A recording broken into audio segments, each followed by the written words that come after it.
Welcome everyone to episode 32 of Three in the Keystone. Football season is over. The Super Bowl did not end up going the way we hoped, with the Eagles taking a big L on Sunday. Chris, I said you hosted a good party. Thank you, sir. Thank you for coming out. No Appreciate it. problem. I got to give it a B though overall, because you did have I got to dock you for the technical issues we had. No, that was an Xfinity. You could look that up online. That was not me. That was an Xfinity issue. Was it the Tubi commercial that confused No. Chris, and all of a sudden he started changing the channel? And Fantastic commercial, by the way, the Tubi. The best one. Yeah, that was good. Had everybody losing their shit. I don't know. That the Blue Moon one was pretty good because we were doing the commercial bingo, and we were all like Miller Lite or Bud Light, and then at the end it's like Blue Moon. This is a Blue Moon commercial, and they had both beers on that commercial, but neither one of them were technically that commercial, so that was kind of cool. You got to look on Twitter though. You got to look up that Tubi ad, because all the reactions of like guys saying, "I'm in the doghouse. Tubi owes me money, man. I'm in the doghouse for yelling at my wife for changing the channel." But listen, the question that everybody wants to know: we drafted 2 weeks ago the must-haves at a Super Bowl party, and guys, I got raked at the party I was at for my draft. I mean, everybody was just ripping on me. Oh, Al, it's a good thing we got soda and seats here, or else the party would suck. But you're not a good drafter, period. I mean, all right, my ass. But listen, the world wants to know, and I'm asking you, Chris, did the Seltzer Stromboli, which sounds like his bots finisher, did it live up to the hype? So I haven't had dairy in like a year, so I don't eat dairy anymore. But from what I've heard, it got really good reviews. So I mean, the hype was amongst us. I don't know if anyone else really had any hype for it, but I mean, it was, from what I understand, it was good. It was really good. I don't get cocky about much in the kitchen, but if somebody said that Stromboli's not good, you just can't trust them. Like it's well, hey, one of my favorite sayings is sometimes if you don't toot your own horn, there's no music. Oh, so, listen, when it comes to toot my own horn, beep beep. I got two hands on the horn. And speaking of tooting horns, the bathrooms away from the facilities were in action. There were two of them, as everything had happened in the basement. So we had two bathrooms that were ready and willing and available. I don't know if they were used or not. Not by me. I was fortunate. Again, I haven't had dairy, so my stuff's been pretty good. But they were there for the taking if you had to use them. Dude, as a good segue, so I've been going to physical therapy on Monday mornings for my back, and I was almost done my session today, and I fucking let one slip. Excuse my language there, and it smelled so bad in there, dude.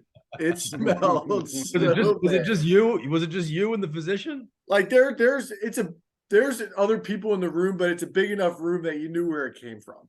Oh, it's always.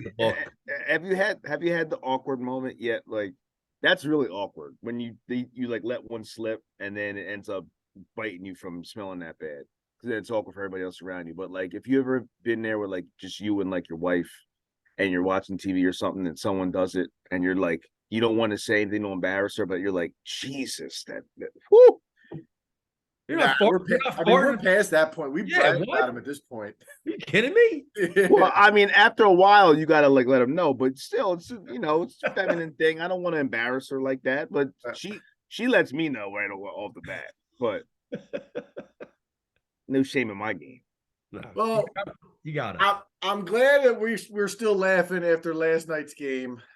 Gotta laugh to keep from crying. Yeah. Eagles lose Super Bowl 57, 38-35. Blow a large lead as they lose the second half, 24-11. Chris, I saw your reaction last night, so why don't we pass it to Al to start?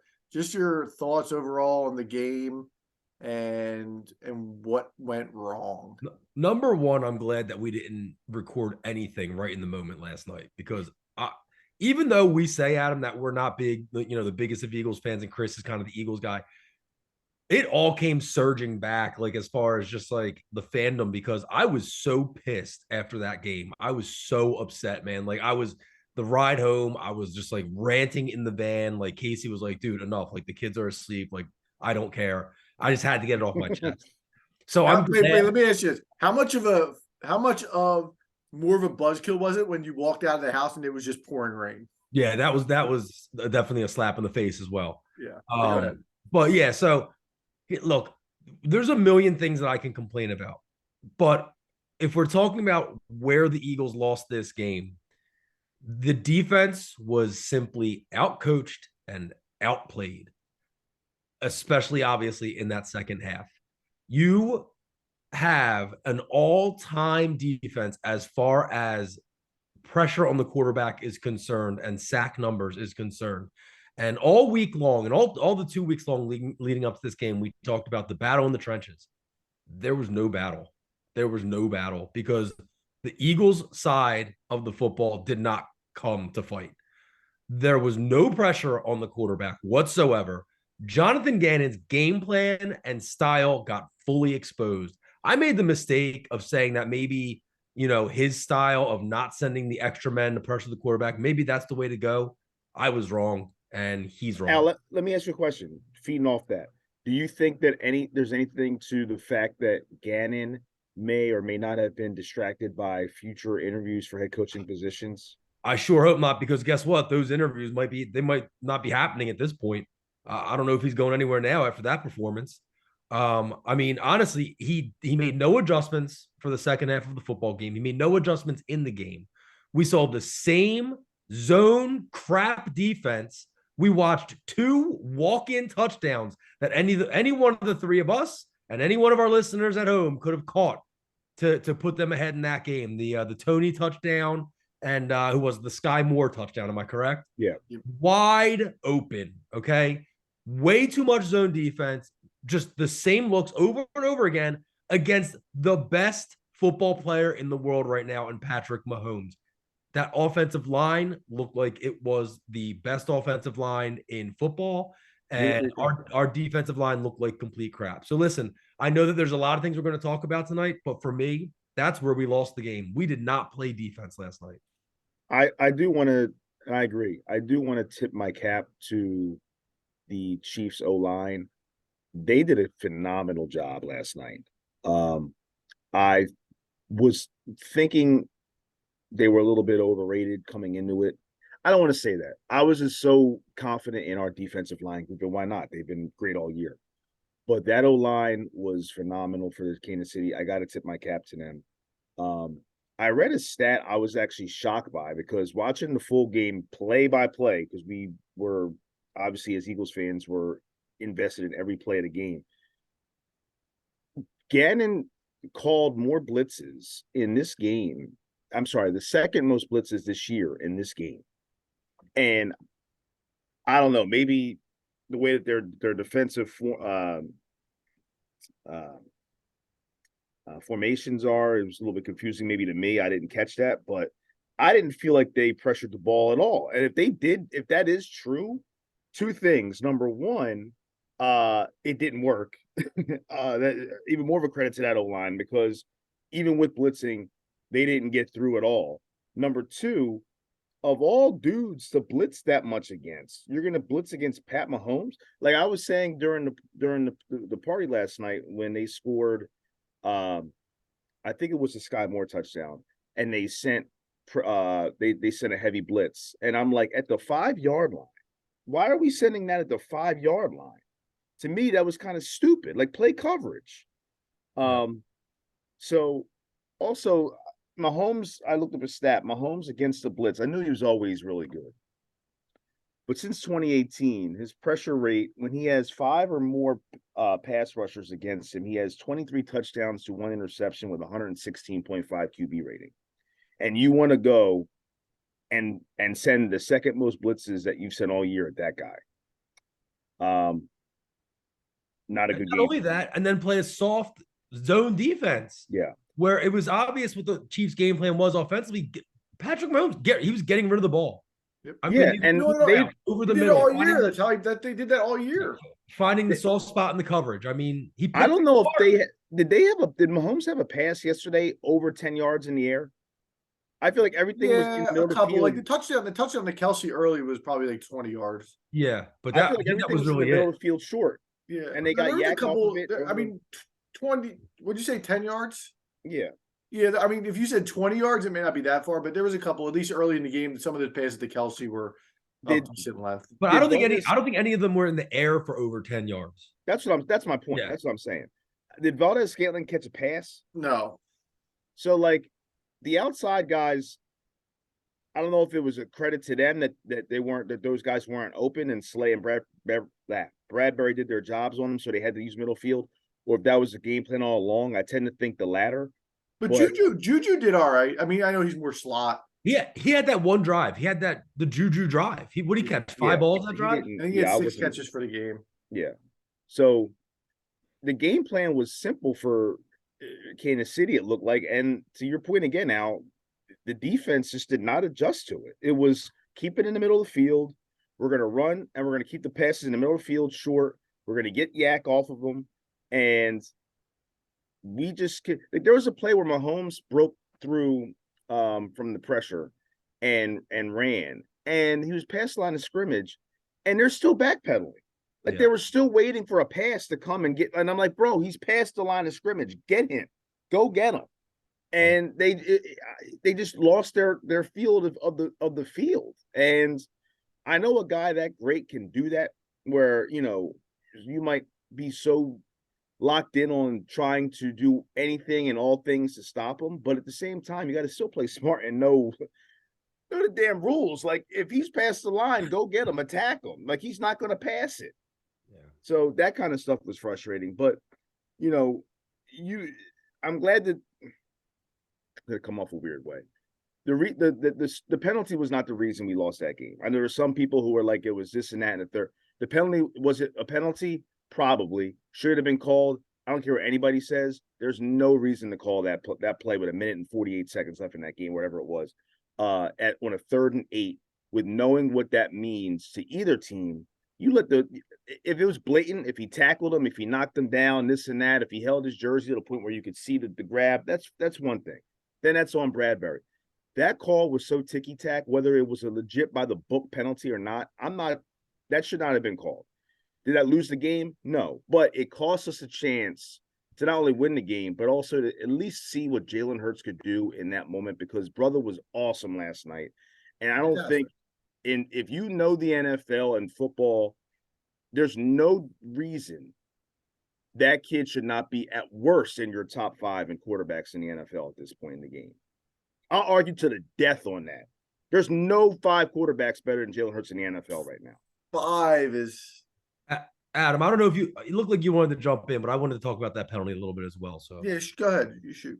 So I just Chris is right. It didn't. What did you say? It didn't cost them the game, but it decided the game. Which for a Super Bowl, this was a classic game up until that point, is complete and utter bullshit. And that ref, he's got to be pulled from reffing big games. That ref not only threw the flag late, he had a terrible angle on that play, in my opinion, being the guy kind of in the back of the end zone. He wasn't even near the nearest guy. And as you said, Chris, they didn't call that penalty all game. You're going to sit here and tell me that they didn't see stuff like that happening all day with jersey grabbing and shit like that on the line, down the field, and then you want to call it in the most important spot of the game? That, to me, was just an absolute embarrassment for the National Football League to end the game that way. 100%. And that's why people have that whole hashtag NFL is rigged thing. I'm not one to say, look, the games are rigged. But I will say this. It's hard to defend the league when that kind of stuff happens. Again, not why we lost the game, but you said it perfectly. It decided the game. That man decided he wanted to be the ending of that game. He dropped the gavel. And that's now 2 straight playoff games for the Chiefs, where Mahomes has benefited, and the Chiefs have benefited from a penalty at the end of a game to win a game on a field goal. Yeah. And because of that, Mahomes and the Chiefs, if not already this year, I think have become a little bit of a heel in the NFL. Because them trying to play this underdog role doesn't help, because they're not an underdog. I don't care what they say. They're not an underdog. And that's where I want to jump in. This game wasn't an underdog game at all. Like these two were the best teams you could argue in the league this year. and they played like it. I mean, it was tooth and nail, and it's just a damn shame that Jalen didn't get a chance to have his legendary moment. To see if he had the chance and we failed, then look, we lost. It is what it is. But damn, like that's all I keep, that and the fact that we were up 10 at halftime are the only two. That's the two main things I keep thinking about more than anything. Well, to your guys' point, this city, you can say Kansas City was not an underdog. I would agree with that. I've never seen such confidence from a citywide perspective going into this game. I talked to people in my office. Every single one of them was on the Eagles. I talked to you guys. Every single one of us was on the Eagles. I played golf yesterday, shot 70, 1 under par. Not a big deal. Had to mention it. You knew it was getting in there at some point. I'm on the putting green before we go out with the 3 other guys in my group and the 4 guys in the group in front of us. And we're talking about the game. And I made the same point that I made last week where I thought the Eagles had an edge at every position except for tight end, quarterback, and coach. And when I said coach, you would have thought the Chiefs coach is Nathaniel Hackett. Every single guy on that putting green said, "Oh, I take Sirianni over Andy Reid. I take Sirianni over Andy Reid." Andy Reid cooked Jonathon Gannon. He cooked the Philadelphia Eagles altogether. Don't tell me those 2 touchdowns in the second half that you guys talked about where the guys were wide open in the corner, that he didn't see something on tape over that 2-week stretch where he said, we can attack when we're on the goal line doing something of this nature. And the second play was the same play. They just said, let's run it to the left side. And it's the same play. Andy, throughout his career, has been a fantastic coach off a bye week. You give that guy extra time to prepare. He's as good as it gets.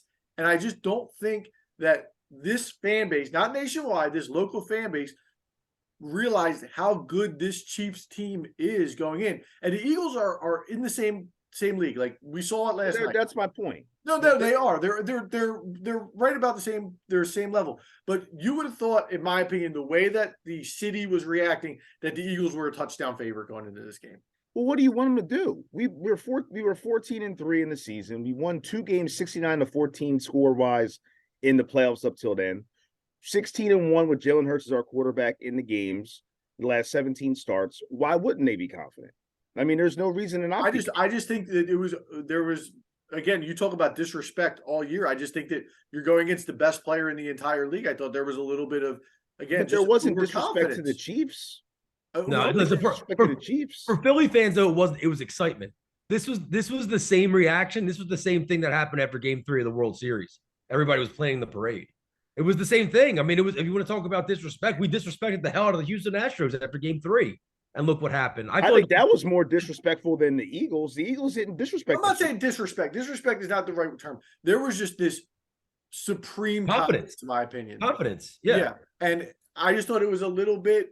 Again, I can understand. I'm not trying to brag. I wish I didn't too. I was the only person that I talked to that said that thought the Chiefs were going to win the game. But in self-reflection, I thought about this, and like, how often do we get to, as Philadelphia sports fans, be in that position where in a championship moment we can have that confidence? I have no shame in being as confident as I was, because they're a great football team. You play that game 10 times, they win 5 each. And at the end of the day, the fan base's confidence has nothing to do with what happens or doesn't happen on the field. It was shocking to me that, again, the reaction that I got when I said that Andy Reid was a better coach than Nick Sirianni was like blasphemy. But that was Andy proved it.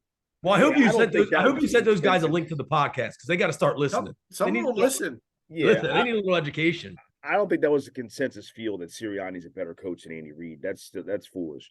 But I have no problem with the confidence level. Like Al said, I was confident 100%, still confident. I think that the team is the best Eagles team that we've seen in our lifetime, and they weren't really worth the damn before that. So you could pretty much put on the fact that they're probably the best team the Eagles have ever had.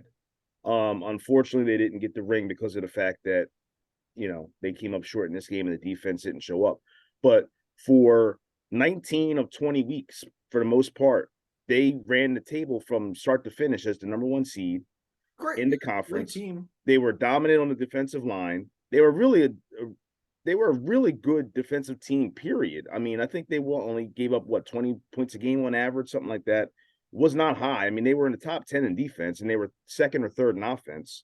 So it was a really good team, a championship caliber team.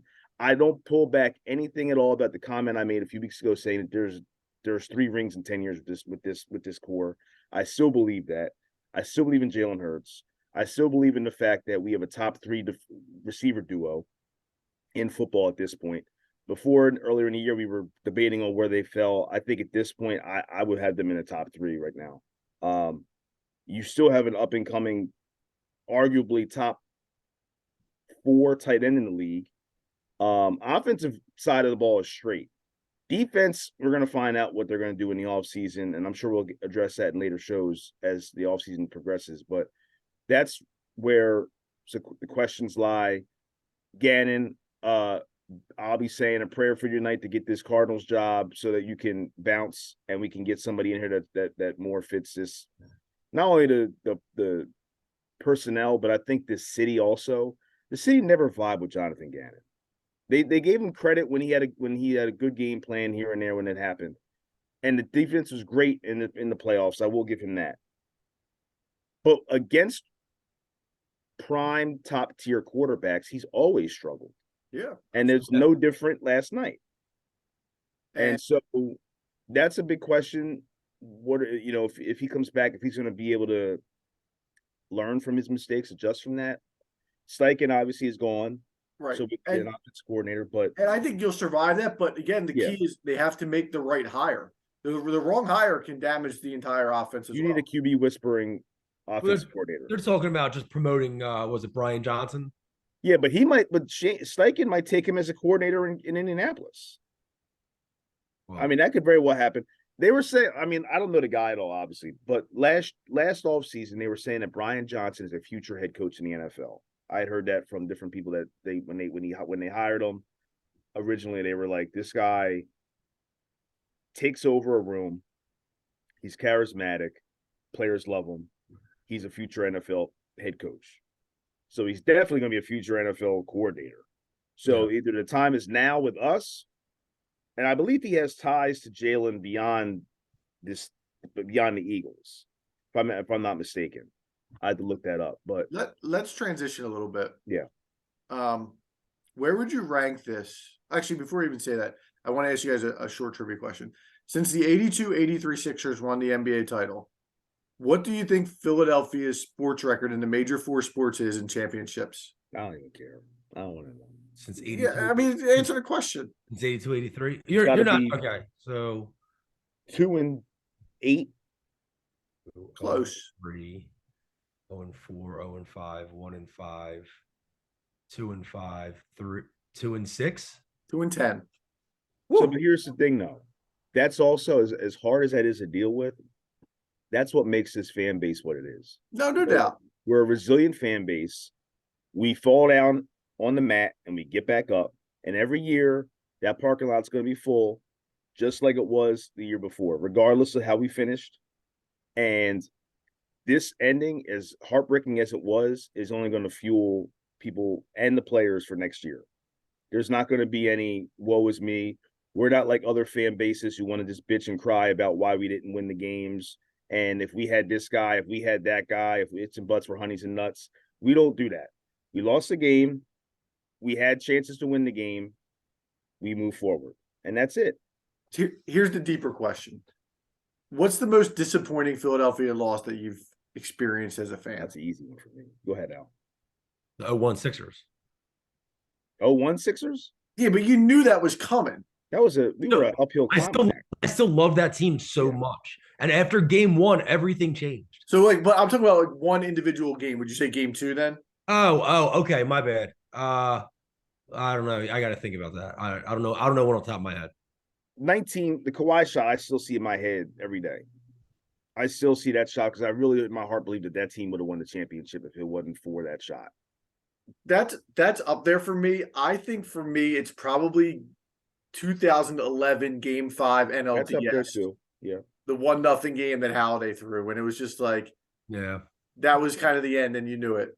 I always feel bad, not for us in that game, but more so for Halliday, because he Yeah. came for those moments and he delivered, and we just couldn't deliver for him. And it hurts even more because of, unfortunately, he's not with us anymore. And that loss probably breaks my heart from a perspective of like the human element to another player. But as far as a fan, that 19 Raptors series, that I Yeah, sucked. that's up there for sure. I told you guys I had a hot take, and I almost wasn't going to say it because of the result of last night, but kind of what Chris was just saying and what you guys were just talking about. I want to throw it out there and just get your reaction. I started thinking leading up to this game about how we just won a Super Bowl 5 years ago. We were just in a World Series. If you want to throw the Union in there, we were just in a MLS Cup title game. We go to another Super Bowl. And I started thinking to myself when I'm thinking about the excitement, and Chris, again, maybe you can speak this a little bit more because you're the bigger Eagles fan. I didn't feel as though the excitement was the same as 5 years ago in the Super Bowl. I think. Oh, go ahead, Al. Go ahead. And here's my hot take. Mm-hmm. And it's probably just because of the cloth we're cut from, and we're Philadelphians, guys. I almost think it is more ideal, more enjoyable to be a Philadelphian where you're in the position where you make a title game once every 5 to 10 years, you win one once every 15 to 20 potentially, versus being a Boston who goes on a spree of winning. What did they win? 12 titles across the 4 sports in like 20 years, where at some point they're just not as enjoyable anymore. And Chris, you mentioned it in the text with your buddy, the Yankees fan, that said they expect titles. How can you enjoy it if you expect it? How can you can't have joy without pain? So I think it's better to be in the position we're in, as much as the heartbreak sucks. I think it's more about the underdog mentality in Philadelphia. And again, I excitement that happened this year and it's hard to compare because you can't bring yourself back to 5 years ago. But you remember, even though they were the 1 seed, they were underdogs in all the games going in. That was that run was the most disrespectful thing I've ever seen. Again, you had the quarterback, you had Nick Foles, who that was a magical that run will never be reincarnated from any sort of other quarterback outside of maybe Trent Dilfer in regards to quarterback runs. And Dilfer didn't do what Nick Foles did, so that's even a worse comparison. So I just think Philadelphia enjoys that runs that came out of nowhere, like the Phillies this year, when we just catch fire and make a run. I don't think we know how to be favorites. And maybe that's what we talked about earlier when we talked about overconfidence. Yeah. Well, no, I think that hold on a minute. Now, I was with you to that last sentence. We had the confidence of a team that was a favorite and was a good team. You didn't know how to be in that situation by having that reaction of saying everybody's overconfident. I don't know. I'm lost. I feel like you're like, in other words, when you're saying we don't know how to be favorites, this year with the Eagles, we did know how to be favorites, but because we're not used to being in that situation, you took that as overconfidence. Maybe that's what it is. But what Al's saying is that the excitement level he didn't feel was the same. Yeah. I'm saying maybe that's because we would rather be underdogs, and that's where we like to live. My point is, I don't think it's better to be a city that potentially wins 5 titles in 10 years. Yeah, well, I would take it. I mean, we need to experience like you don't know like. I had people telling me this week that like, oh, my employer's not giving me a break this week if we win, because they said it's not once in a lifetime anymore. We just won one. We just went to a World Series. And like, I think that's a shitty attitude, but like, it is what it is. I mean, it's not wrong if you win 2 in 5 years. I think it shuts up other people in other, around these respective leagues when people still say that the 2017 team was a fluke and all that kind of stuff. So I'd love to see these. And that's part of why, as disappointed as I am from last night, I was able to sleep it off, and I feel a lot better today about it because I have faith in the organization going forward. This isn't a run that was like we went 9-8, got hot, had no business being there, and lost. Now who knows what's going to happen? Yeah, I expect to be in these games with this core for the next handful of years. Like I'd be disappointed if we didn't win Super Bowls plural with this team. Again, look at the glass half full. We found out we have a franchise quarterback. We found out we've addressed the right. Not only do we have finally a number one wide receiver, we got two of them. You know what I'm saying? Like we've turned the corner a lot with this Eagles organization. All of a sudden, Howie's not that bad at drafting the last couple of seasons. Minus Jalen Reagor. But like there's a lot to be confident about. And as far as the city is concerned, we may have lost the MLS Cup, World Series, and Super Bowl, and it sucks and it hurts. But like I said, we'll pick ourselves up. And guess what? No other city had that. You don't think that those cities would have killed for those runs we had? Yeah, absolutely. Cincinnati's of the world, and I don't know, New York's of the world. Like they didn't have those runs that we had in 3 different sports. I think we should be proud of that. And we have one that possibly could be coming up in the spring. So I think that as much as it sucks that we didn't come home with a trophy, we're in the discussion. Yeah. Let me transition it over to Kansas City real quick because where's Pat Mahomes going in regards to all-time greats, and where does he stand currently? I didn't really look at it as far as where I would put him in the current list. I kind of looked at it as can he catch Brady or can he not catch Brady? And if you look at dude, I can't believe he's only played 6 seasons in the NFL. 5. And that's counting his rookie year when he didn't play. That was my initial reaction. Because everybody talks about him being 27. Nobody talks about the fact he's only played 5 seasons in the NFL. That's incredible. Okay. The kid already has 2 Super Bowl MVPs, 2 league MVPs. He's the first player to win the passing yardage title in a Super Bowl in the same season. He's 11-3 in the playoffs. His playoff numbers, 35 TDs and 7 picks, his 107.4 passer rating. These are all better than his regular season averages. And this kid is unreal. You mentioned two Super Bowls, 2 Super Bowl MVPs, and 2 regular season MVPs. Yep. Pat Mahomes, Tom Brady, Joe Montana. Right. That's the list. It's 3. That's the list.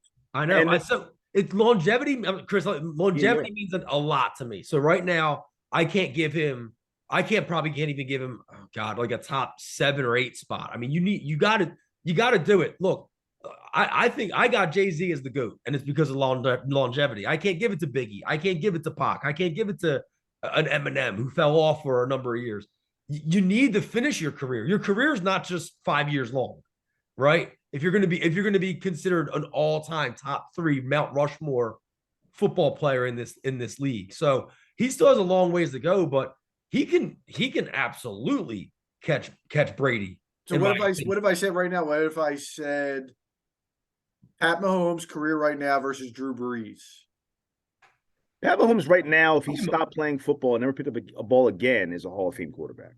I know that, but I'm asking. Yeah. I'm saying is him versus Drew, his career versus Drew Brees' career all time without knowing Brees' numbers. He won 1 Super Bowl, 1 MVP, right? Yeah, and he's got a bunch of passing titles. And he's got all the passing yards, right? Yeah. I don't know how long his career was. Yeah, I would probably still go Brees, but Mahomes will get him soon. With what? For what?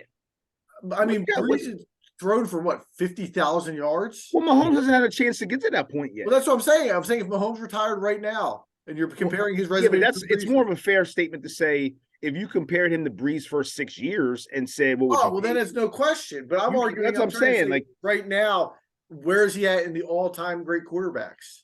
That's like being like, well, let's compare Bronny James to LeBron. Well, we don't know. He didn't play in the league yet. Or DJ Wagner. But listen, let's play. Look, let me ask you this: is he going to catch Brady? Yeah, Brady's the GOAT. Is he going to catch him? No, is he going to be is Patrick Mahomes going to retire with GOAT? I got 2 things real quick on that note. Number 1, what do you think? Well, I get the whole moniker in this show of being a homer, which I vehemently disagree with. But to go against that, I'll make a point. Seltzer, you owe not only Jalen Hurts an apology, which you kind of gave before already, but you owe Pat Mahomes an apology because you said earlier this year you questioned if it was Tyreek Hill that was really manning that ship, making Mahomes better, or vice versa. And How you I said said. it was Tyreek. How I said. You did say that because I How- said it was Mahomes. And that's How why I I said. picked the Chiefs to go where they went. I said I saw a lot of flaws in the rest of the team, and I was wrong about that because their offensive line gelled, their defense gelled, and they came together. You can Flip go that back out. and listen to tape. I never questioned Pat Mahomes.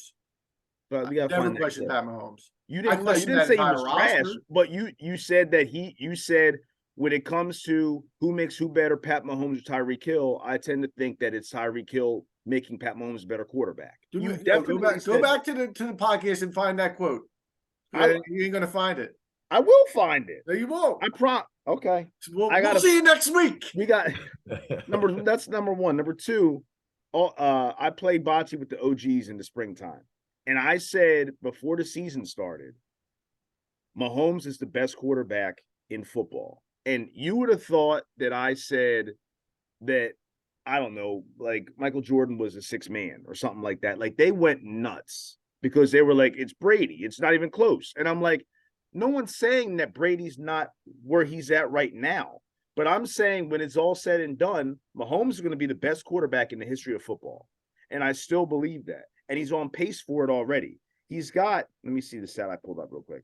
Of course he's on pace. In his first 6 seasons, remember, one of them he didn't play, he only played one game.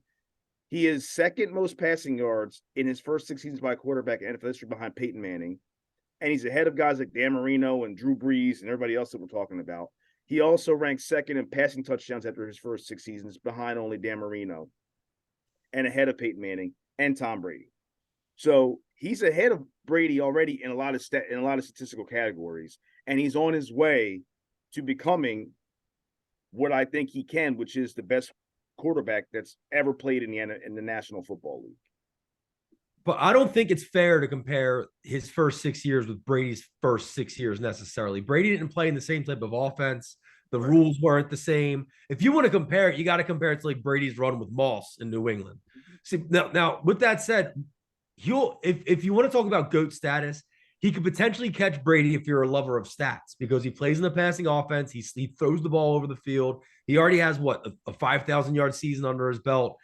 And he has the extra regular season game. I think he has 2 of them, doesn't he? He has 1, right? 2 what? 5,000-yard seasons. I don't know if it's I think it's 1. But he's proven he can do it with a subpar cast of characters at wideout as well, just like Brady did for all those years. And he's more athletic than Brady. But here's why he won't catch him. Brady has 7 rings. That means that potentially, with the numbers, if the numbers get to where they need to be and surpass Brady, he potentially needs probably 4 more rings to be in the conversation, right? Definitely at least 3, probably 4. Brady played against a lot of shit competition in his division forever. The AFC East was gift wrap for him for what, 15 years, 20 years? Patrick Mahomes has to play against, for the foreseeable future, just in the AFC, Josh Allen, Joe Burrow, Justin Herbert, Trevor Lawrence, and even Pro Bowl quarterback Tyler Huntley. And he's better than all of them. Here's the biggest thing. Brady took the pay cuts. Brady allowed the New England Patriots to build teams around him by taking those pay cuts. And Patrick Mahomes has already shown that he's not doing that. So to me, the cap is going to catch Mahomes before Mahomes can catch Brady. Patrick Mahomes had his salary was 17% of the Chiefs salary cap this year. Before that game, the largest percentage to ever win the Super Bowl was 12%. So that goes to your point. It's just not sustainable, though. It's not sustainable. I don't think it is. I agree. He does have 2 5,000-yard seasons, 2018 and this past year, and he has not missed a game in his career. That's well and good, but at the end of the day, it's the rings that matter. He could put up all the stats he wants, but when you talk GOAT, it's always going to come back to the ring. He's been to the Super Bowl 3 out of 5 years he's been starting. I understand that. He's been to 5 AFC Championship games. He's never missed a championship game. I understand that. And You think the Chiefs are gonna do that? Just to They're prove gonna- how great he is, and I think this is the point of the game where I think it all turned for us. Because Chris, I said this to you when it happened.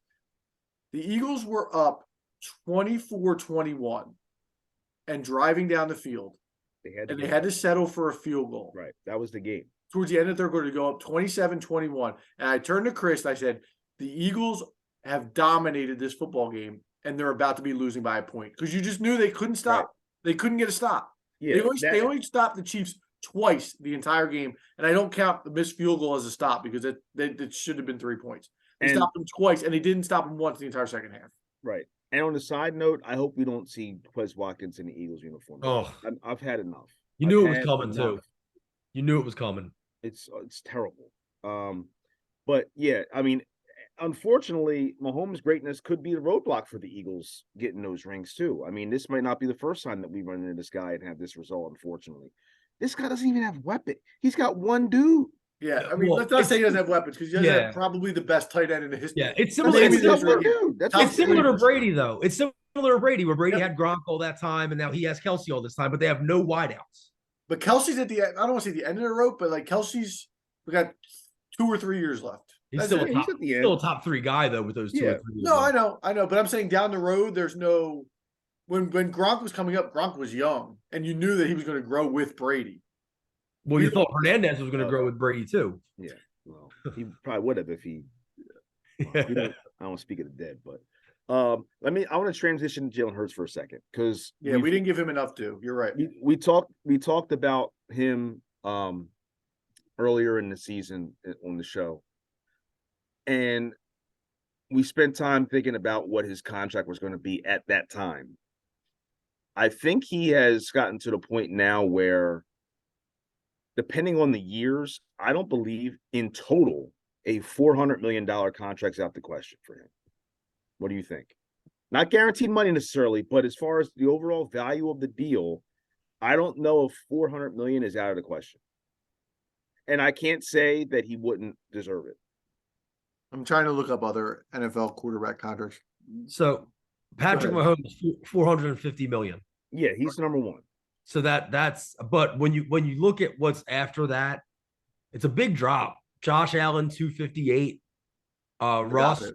Yeah. 245, Kyler Murray 230, Deshaun Watson 230, 500. Chris, I You don't. said 400. 400. 400. Oh, you say 400? I'm Yeah. sorry.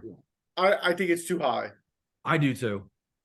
If he's getting $50 million a year and they go over 8 years, he's going to be at $400 million.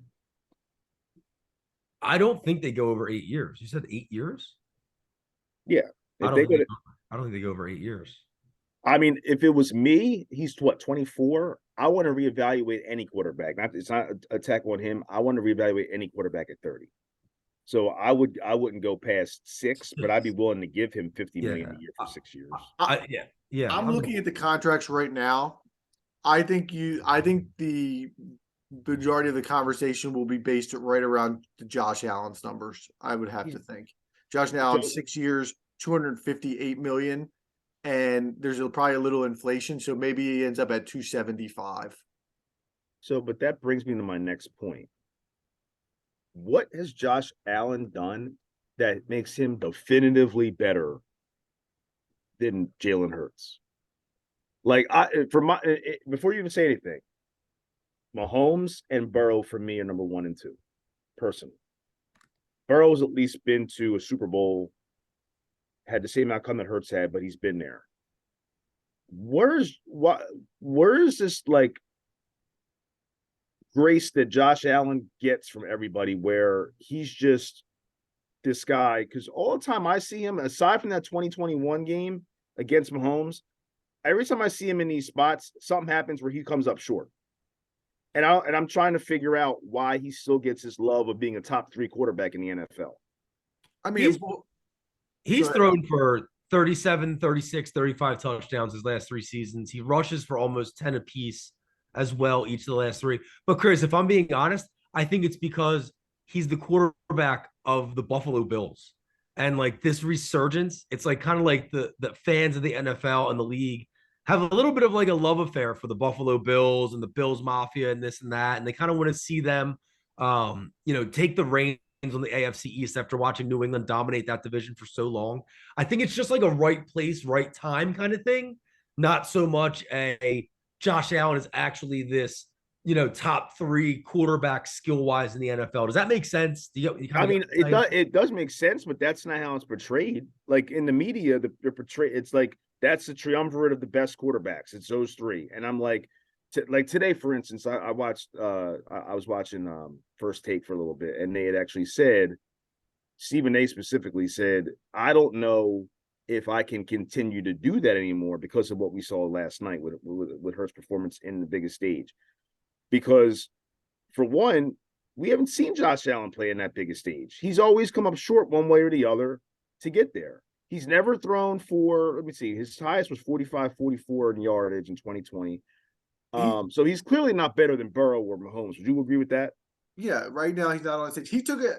I don't want to say he did take a little step back this year, but he's earned the pushback that he's gotten because he didn't have a great year and he didn't close the year. But going into this season, he deserved all the accolades that he was getting because, again, they ended last year with that Kansas City game where he proved that he could go toe-to-toe with Mahomes, and he took a small step back for whatever reason this year. But Jalen Hurts is the same to Al's thing. point, like you can look at the numbers as far as total touchdowns, you got 45, 42, 45, I think the last 3 years. Like the guy puts points on the board. And I said that we should model the Hurts contract after Josh Allen's contract. So they're absolutely in the same class. If I'm Jalen Hurts' agent, there's no way I'm settling for a deal under Josh Allen's money. I said there's inflation. I said 275. No, that's kind of insulting, to be honest. It's not insulting at all. How's it insulting? It's absurd. What? How was it not insulting? The guy was an All-Pro quarterback, Super Bowl quarterback. Probably should have won the Super Bowl in his third year. And you're going to give him what? Where does that fall in the rankings of the quarterbacks right now? It's the second largest contract in the league. Are you fully guaranteeing 275? I mean, whatever. No, I'm not fully guaranteeing 275. Well, but you guarantee Josh Allen's getting 150 guaranteed. Russell Wilson's 160. So okay, maybe he gets 200 guaranteed. Like I said, if they go to 8 years at 50 million, he's at 400 million. Even if it's 6 years at 300 million, I'm still fine with that. The guy has shown that he's an elite player on and off the field, and an elite leader, I should say, on and off the field.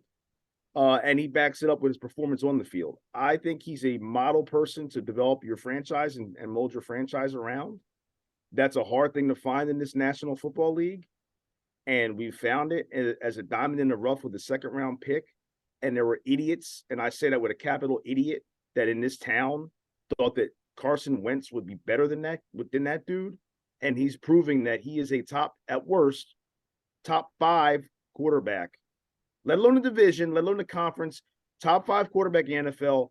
And he's probably, I don't know if it is debatable right now, that he's the best quarterback in the National Football Conference in the NFC. Yeah, he definitely is the best quarterback in the NFC.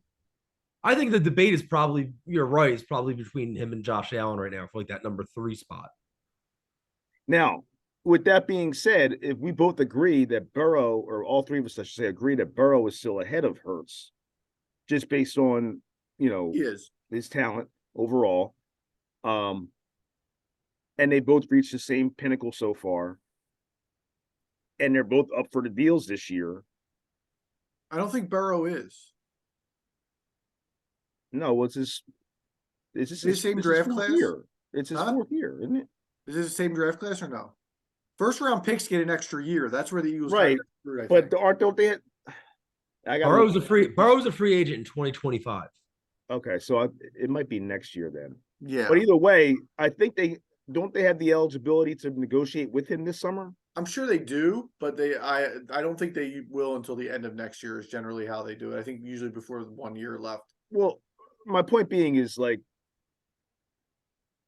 the Eagles rushing to get Hurts done before those guys, before Lamar Jackson, before other guys that are due for contract re-ups this summer. If Hurts gets what he, let's say he gets at 300 million over 6 years at 50 million apiece, what does Burrow get? a little more. Yeah. Well, I mean, well, here's yeah. the thing, and that's what the guy we had on last week, Charles, said. Cincinnati has never paid anybody. It's a good point. So who's to say how those contract negotiations even go? Well, he'd be the biggest contract the Eagles ever dished out too. Yeah, Well, I want to shout out Charles too. He called that Nick Bolton game. yeah. Nick Bolton was all No, I over the told you he pops. Yeah, He pops. called it Nick Good Bolton game. player. Listen, guys, let's end the conversation with Hurts with this. Jalen Hurts is a goddamn good quarterback, and he's a franchise quarterback. And the Eagles better wrap him up, man. They better sign him for whatever it takes. They have to do it. Right. They have to do it. He is having him under center is the key to the Eagles being a Super Bowl contender for however many years he's wearing that Eagles jersey. It's that simple. We can't second guess this.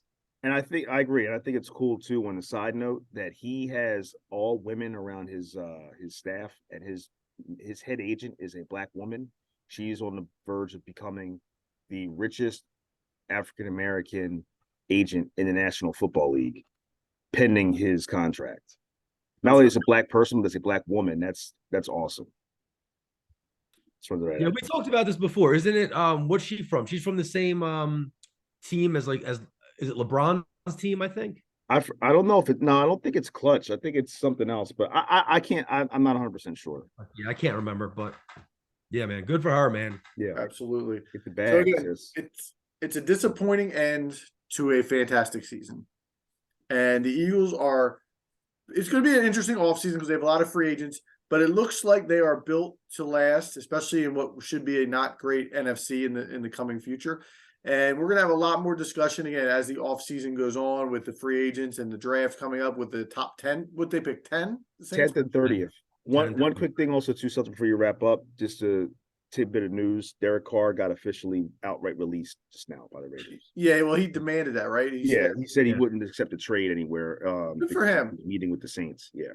Good for him. And Adam, before you wrap, in 2 minutes or less, who had the better managerial season for Philadelphia this past year now that it's over? Was it Rob Thompson or was it Nick Sirianni? So I got to go with Philly Rob, even though I'm not a Philly Rob guy, solely for the fact that coaching is hard to quantify. But one thing that I think we all agreed on is that Eagles roster was loaded. And the Phillies went into 2 playoff series as underdogs, went into Atlanta where they were considerably the weaker team, and they turned it around. Again, it's very close. You could, if you want to say Sirianni, I'm fine with that, but I'm going to go with Rob just because of where he started, especially as well. I didn't mention that. The team was in the tank when he took over the job, and he managed to get the most out of those guys as an inferior roster in at least the Atlanta series for sure. I would go against that. I would say Sirianni because of the fact that in the NFL, each game is magnified and the stakes are higher. There's only 17 of them per year for these teams. And the fact that the roster was what it was doesn't necessarily mean that you're guaranteed anything. I mean, the Eagles in 2011 had the dream team roster and they went 8-8, and they had Andy as their head coach. So anything can happen. It doesn't mean, there's roster. The Chiefs roster wasn't, I think the Eagles had the better roster top to bottom in that Super Bowl, but they still didn't win. But nonetheless, overall, I think that just because you have a better roster doesn't mean that you don't deserve credit for how you manage those. I didn't not give him credit. I just said I like Thompson. No, I didn't say anything. I'm just saying that I would go with Sirianni in there because of the fact that the games are more meaningful and impactful than they are in baseball. And roster doesn't mean that you're I would argue it's even more of a great job than Rob Thompson because of that, because managing all those egos and alphas in a locker room and having a 14-3 record is not, it's not easy. Al, break the tie. Yep. Simply put, coaching football games is way harder than managing a baseball game, in my opinion. Yeah, I'm speaking of that from no experience whatsoever, obviously. However, I'm going to go ahead, Chris. I'm sorry, and I'm taking Philly Rob for the one simple fact that one of these guys had to deal with an injury to their best player, and it was Rob, and he was able to keep that team not only afloat but guide them to a wild card spot, and then eventually to a World Series. Having to, you know what I mean, take over the team after all the turmoil. They were left for dead. No Bryce Harper, all that. So Why did Castellanos get hurt? Fair point, but we had times where we sat out here on this show and we're like, what was Rob Thompson doing or thinking? We haven't really had some moments like that with Sirianni too. Not nearly as many as it was with Rob Thompson. Well, that's because they play, like you said, they play 162 games. Yeah, it's a longer season, guys. Come on. But I'm talking about in the playoffs. But to me, the Phillies could have been a complete and utter afterthought after the firing of Girardi. Like it could have been, the season could have been over. It could have been a 70-win year, 60-win year. No excitement around baseball again for the 12th year in a row. And I think Rob had a big part to turn that around. To close it, I'll say this as well. Like when you're a baseball manager, Al, you said coaching football is harder, and you might be right. I've never coached football, but your moves are so much more public as a baseball manager. When you're coaching a football game, you know, sometimes the plays are from the offensive coordinator or the defensive coordinator. As a manager, your lineup card, everybody knows it. Even the fans that aren't as in tune with the game, they're aware. If you make a pitching change, everybody knows who's making that call. So I think the moves that a manager makes are much more public in a baseball game, and much more seen by the not so astute eye, let's say, when you're watching. To me, it's just that in baseball, you're not necessarily doing it under the gun like you are in a football game. I understand. That's fine. That play clock goes fast when you're on that sideline. Right. So I'm trying to figure out that, Al, how are you going with Rob when you're making the points for Sirianni? He said because he's lost his best player. Yeah. I just think that that's the sole reason. The Cards were more stacked against the Phillies to make a World Series run than they were against the Eagles to make a Super Bowl run. I got you. And I think Rob had way more to do with turning that around than the players themselves or anything else. You could equally argue that Rob was a contributor to why they lost that World Series. 100%, but I could argue the same for Nick, going into the halftime up 10 and then folding like a lawn chair. So another conversation for another day, boys. Yeah. Absolutely. So we'll wrap it up. Again, the Eagles take the tough L in the Super Bowl. We're going to jump into segment 2, where our man Chris made a prediction on the podcast last week that was, I don't want to say out there a little bit, but it certainly hit home. We're going to talk NBA trade deadline winners and losers, and Kevin Durant as well. So stay tuned. We will be right back.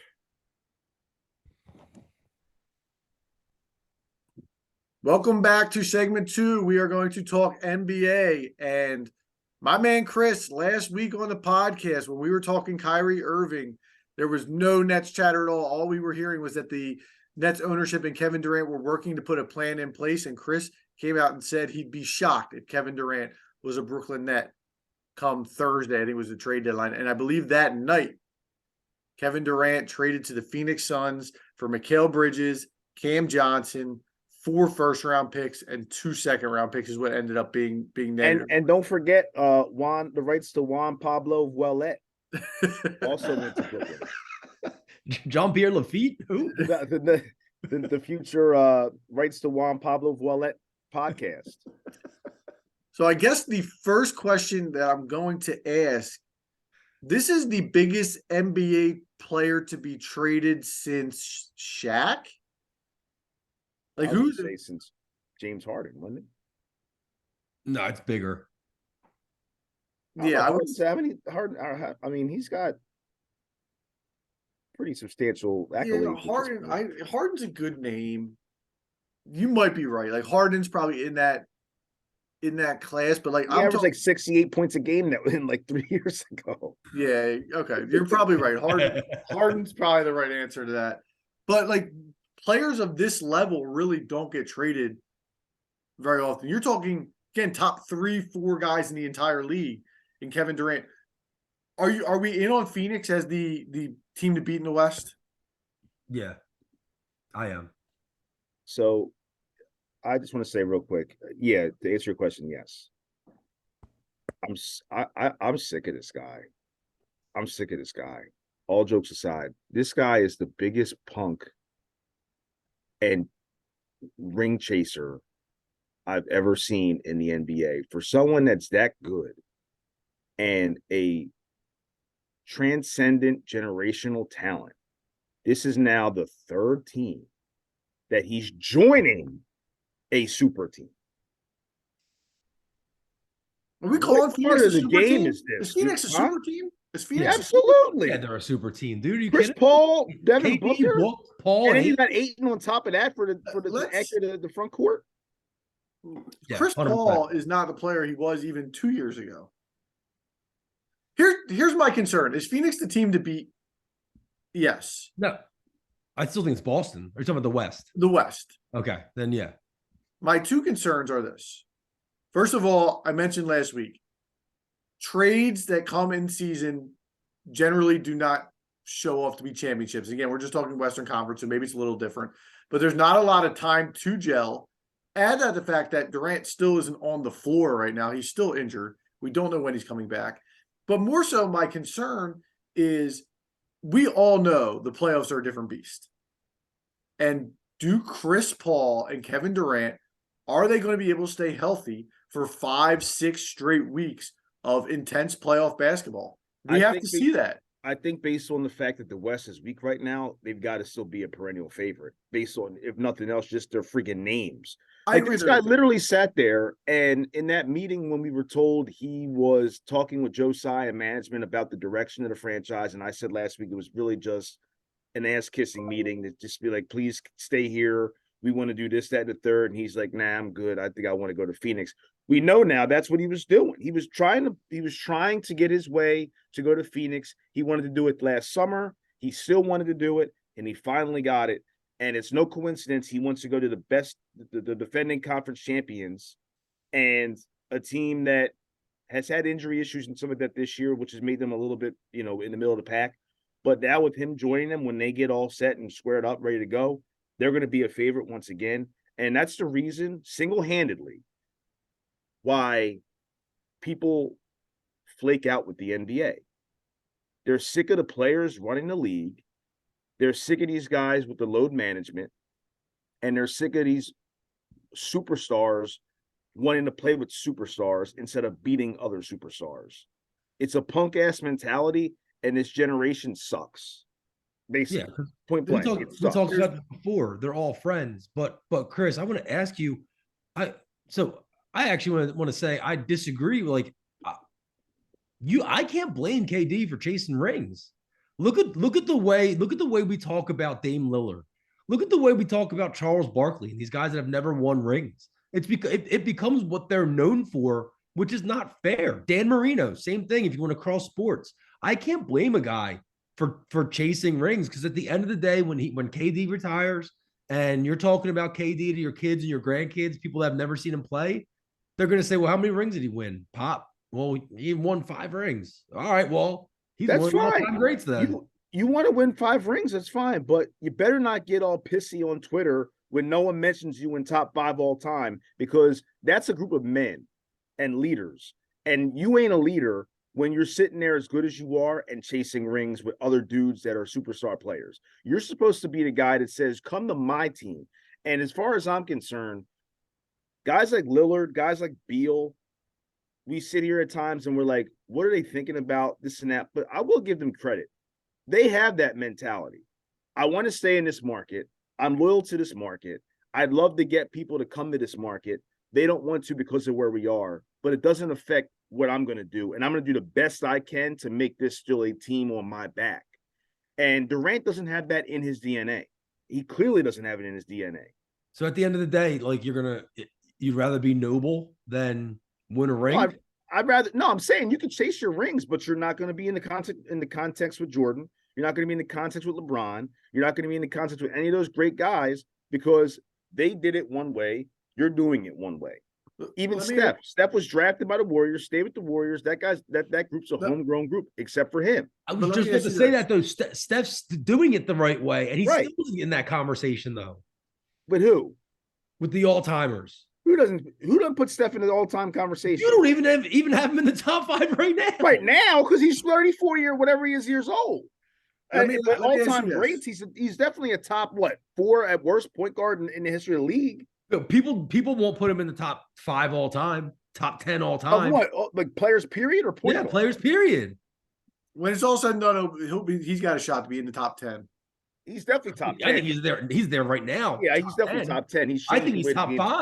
played. But let me ask you this, because you're saying, Chris, and I agree with a lot of what you're saying, but Kevin Durant went to Golden State. He won 2 finals MVPs, but I will agree with you. When we look back on those teams, that's Steph Curry's Warriors. That's not Kevin Durant's Warriors. That's even more of a reason what I'm saying. He's But hold joining on, other teams already set up. let me make my point. That's why I'm agreeing with what you're saying. But let's say Phoenix wins the title this year and Kevin Durant wins MVP. That could very well be Kevin Durant's Phoenix Suns. I don't think Devin Booker's established enough that it's Devin Booker's Phoenix Suns. If Kevin Durant wins Finals MVP and goes on some sort of run in the playoffs where he averages 33 a game, that could stamp the legacy. Booker already went to the finals without Durant. I know, but he didn't win it. I'm saying if Durant wins Finals MVP, I still think when we look back on that team, it's Kevin Durant's Phoenix Suns. If that happens, that's more because of Devin Booker playing out in Phoenix for his whole career and not getting the respect that he deserves. And I also think it's just the fact that the Warriors won without Durant, and that team will always be just remembered as Steph. That was Jeter and A-Rod. Right. That's a great comparison. That's Jeter to KD's A-Rod. It's a great comparison. It's just a sorry mentality. And Barkley said at one time a while back, the dream team in '92, the Olympic team, was so good because their practices were insane. Right. Because they all wanted each other's heads on platters. And these kids now don't have that.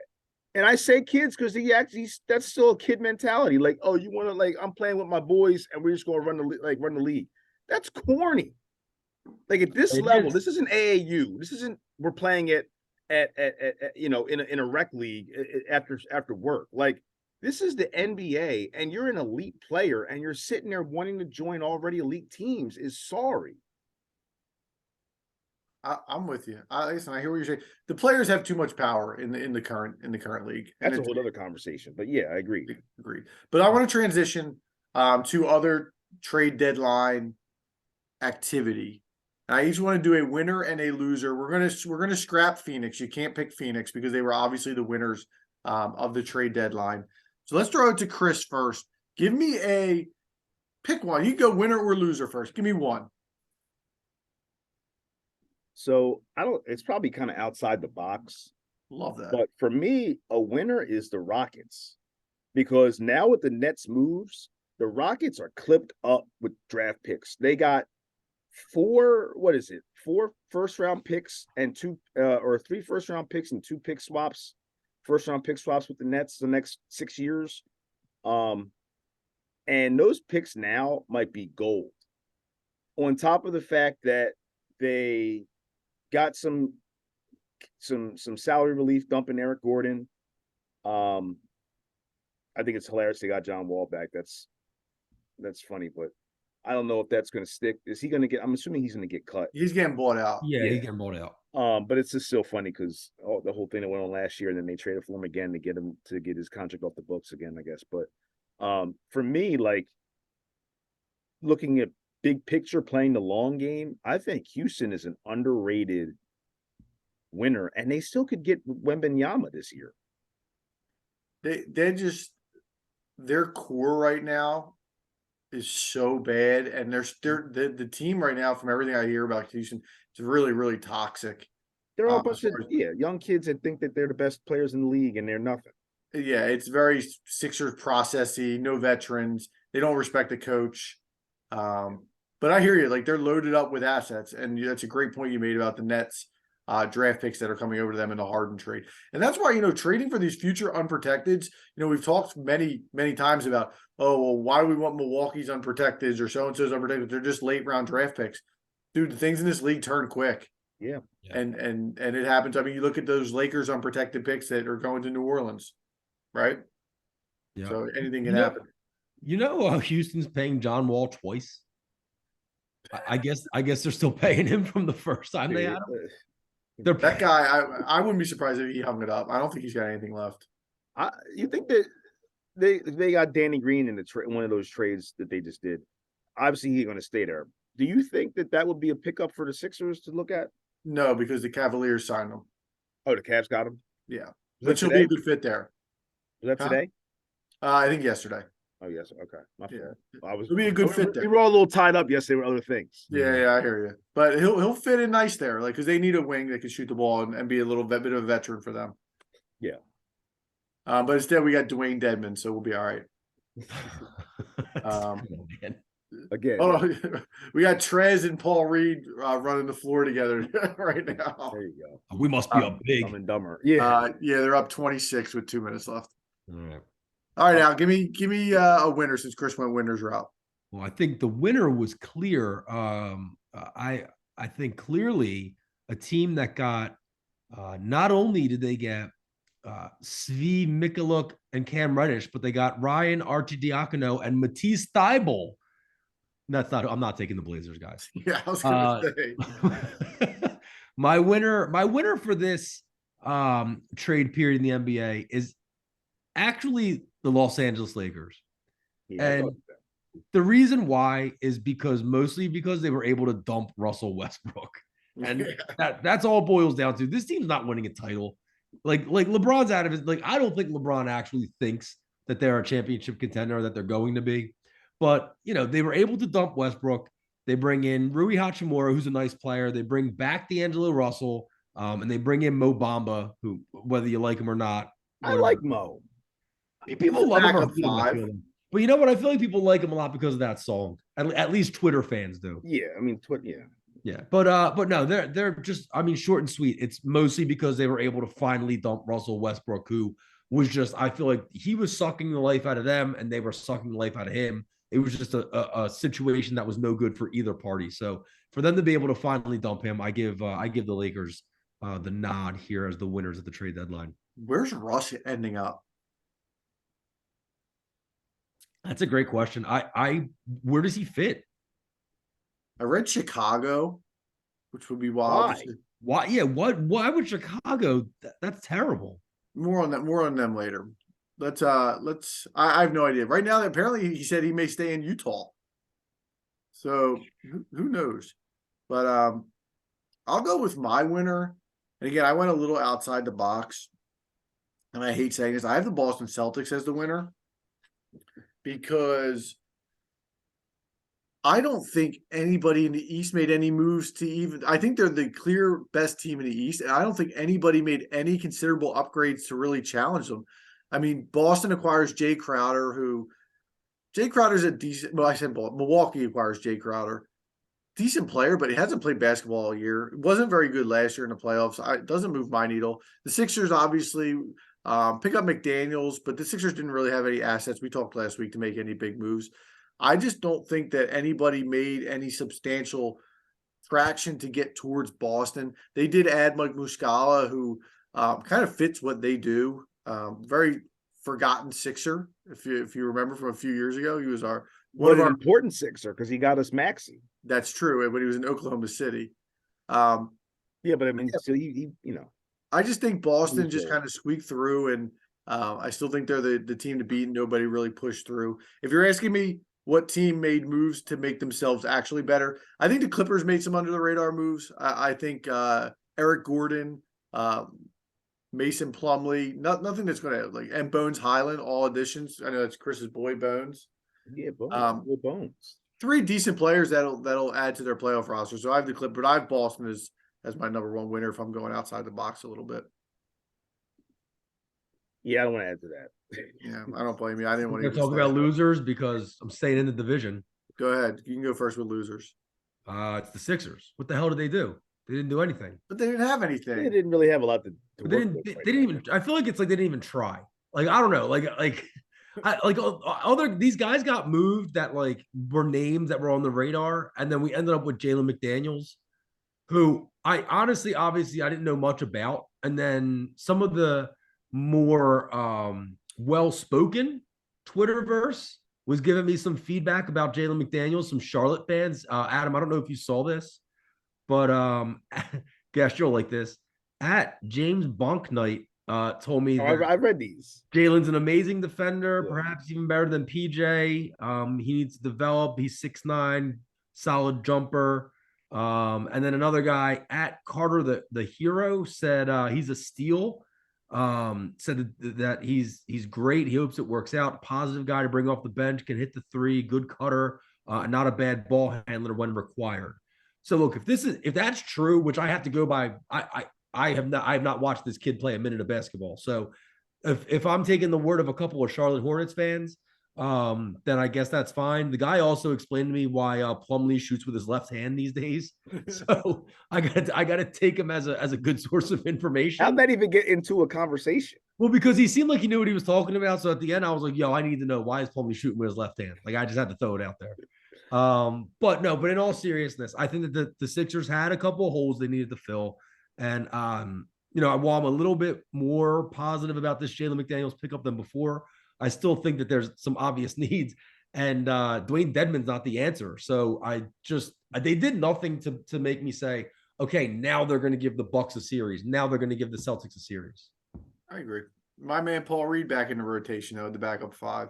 But he stinks. Lovely. He's not good either, but he's better than Trez. This guy still doesn't know how to play basketball.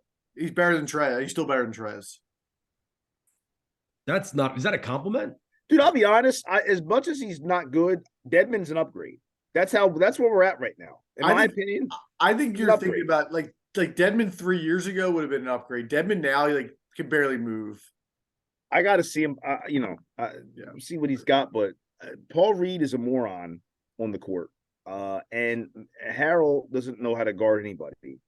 So if he can find a way to meet us in the middle on both sides of the ball for a couple minutes, I'm fine with that. Yeah, we'll see. I mean, like I said, 3 years ago, I would have been okay with it, but he's like Miami. He hadn't played in 15 games in Miami, and they were playing a two-way guy over him. Yeah. But all right. So, Chris, who do you have as your loser? And by the way, the next thing out, Plumlee's going to start shooting free throws off his forehead like a seal, because he's tried everything under the sun at this point. I think he's got a future as Ben Simmons shooting coach, to be honest. He doesn't even play anymore. So do you. So do we all do. Oh, that's trouble. We all can bring something to the table. Did you guys see? So Jeremy Sochin is a rookie for the Spurs, who's shooting like 45% from the line. He's shooting one-handed free throws now. He's at like 75% since he switched. Yeah. And it makes you wonder how much that definitively shows how much more Ben didn't listen to Brett. I think obviously Brett has a say and a hand in that kid's development in San Antonio, being, he's always been a developmental coach. That's one of the things, a teacher he's always been known for.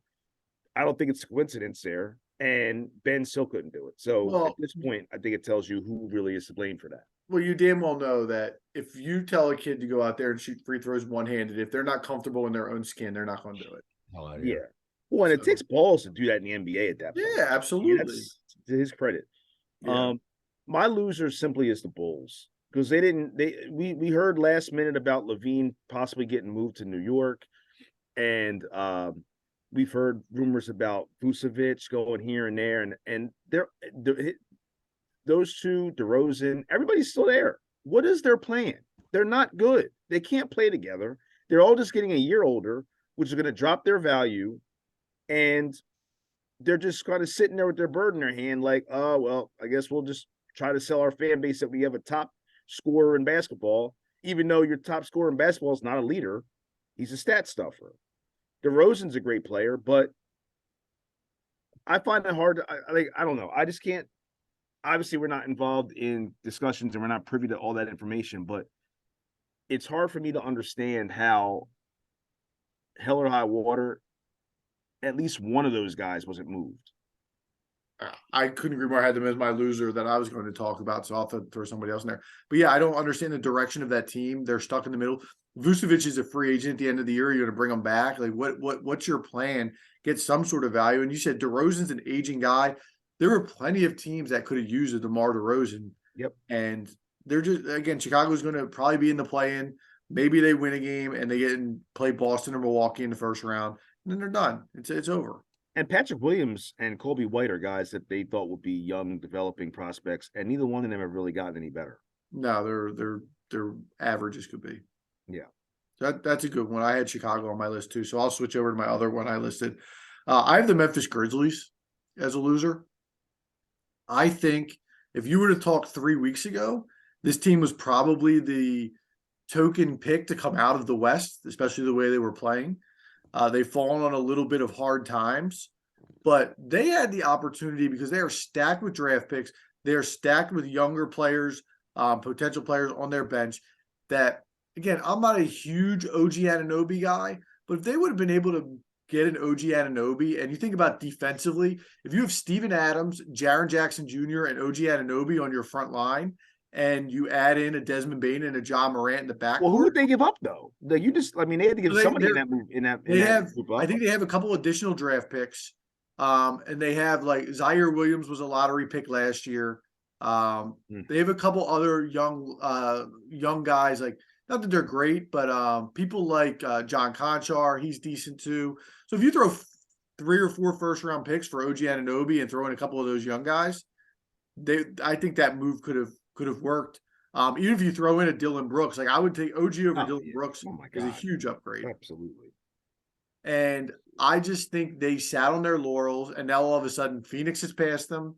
You can argue that Dallas has passed them because listen, we can sit here and knock Kyrie for all the things that he is, and I would agree with every single one of you. But the one thing that I'll say, when Kyrie Irving steps on a basketball floor, he's able to mesh and kind of fit in wherever he's asked to fit in. He needs to play off the ball with James Harden. He played off the ball with James Harden. He needs to play on the ball. He can play on the ball. Like, I have some concerns defensively, I think, with what they're going to do. But from watching the first couple of games, like he just looks like he fits in fine on the offensive side of the ball. And I don't think Dallas has enough up front to come out of the West, but I think they could give Memphis a series when 3 weeks ago, I don't think they had a chance.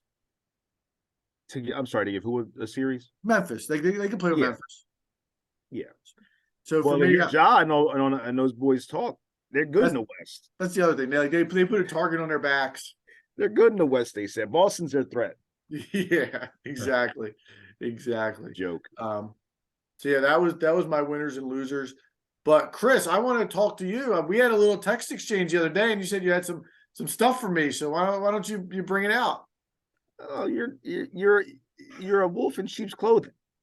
What does that mean? Because you're not really an Embiid fan. Wait, is that the saying, or is it the other way around? A sheep in wolf's clothing. What is it? He's a rat. How about that? He's a rat. He sits there every time we lose. I see on my phone, Embiid's a loser. Embiid doesn't know how to win. Embiid's gonna be like this in the playoffs. We didn't even get to the playoffs, bro. Enjoy the moment. Remember Welcome to the Moment back in the day? How am I going to enjoy the moment when he's getting smashed by Boston again? But that wasn't his fault. Listen, how was that game his fault? Let me give you my dissertation. That game wasn't his fault, but is a sign of things to come. I love Joel Embiid. I love the Sixers. That's and do I get a little over emotional at times when they lay eggs? Certainly, I do. But let me throw some numbers at you, Chris. Ready? In elimination playoff games, the Sixers have been in 7 of them with Joel Embiid. They are 2-5. Joel Embiid's numbers in those games, he's averaging 22 points, 12 rebounds, 2 assists. He's shooting 40% from the floor, 29% from 3, 79 from the line, and he turns the ball over 5 times per game. He has not had, and what I will say is this. What is the definition? I'm not saying Joel Embiid is not great. He is great, but he is overrated. Oh my God. You know what? He's overrated in the fact that he is grouped with Steph Curry, with Giannis, with Luka as the top 5, 6 players in the entire league, and he has never had a playoff moment, a playoff game, a playoff series where he has taken over that mattered outside of the first round. He had one moment where he made a shot against Toronto, and they were up 2-0, and if he misses that shot, they still win the series. I'll give you that. I thought he was, if my memory the 19 Raptors series, I thought he had a good series. Yeah, you want to look up the numbers? I thought he did, at least at home, the home games, at least. Okay, so he played it. Hold on. I could be wrong on that. I'm going off memory, so I don't know. I'm going to pull it up now. I remember a game I was at, I think it was game 3, and he had like 30 something, if I remember correctly. And we all thought we were like, that was the loudest to this point in the 7 years I've had season tickets. That was the loudest that building's been. Yeah, game 3. How many 40-point playoff games do you think he has in his career? I don't know, but it doesn't matter. What do you mean? What does it matter? It doesn't matter because that's in the past. Okay, but he hasn't done it, so that's the point. That's in the past. What makes you think he's going to do it now? Is over. I can't do anything about it. But we can look forward.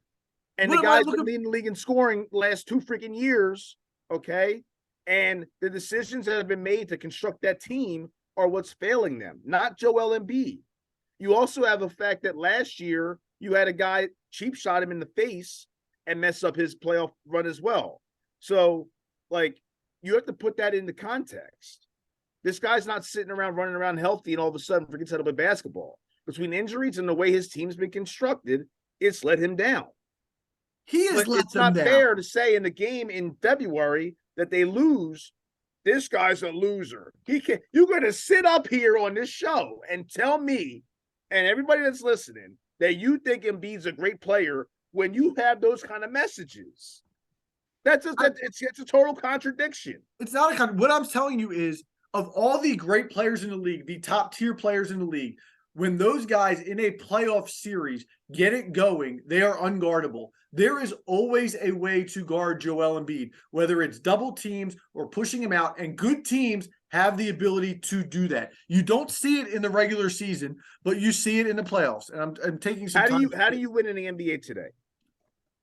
What wins in the NBA today? Wings and guards. Right. Okay. Exactly. Well, that's my point. If the team is not constructed with wings and guards, and of course teams are going to they're going to box in the big man on your team that's the best player. It's not built. That's why it's not built for teams to win with the center being their best player. Okay, then what are we doing?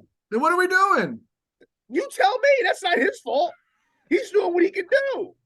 He has never done it in a playoff series. And if you want to be in the top tier of those guys, you have to be able to do it. He's never done it. Ever.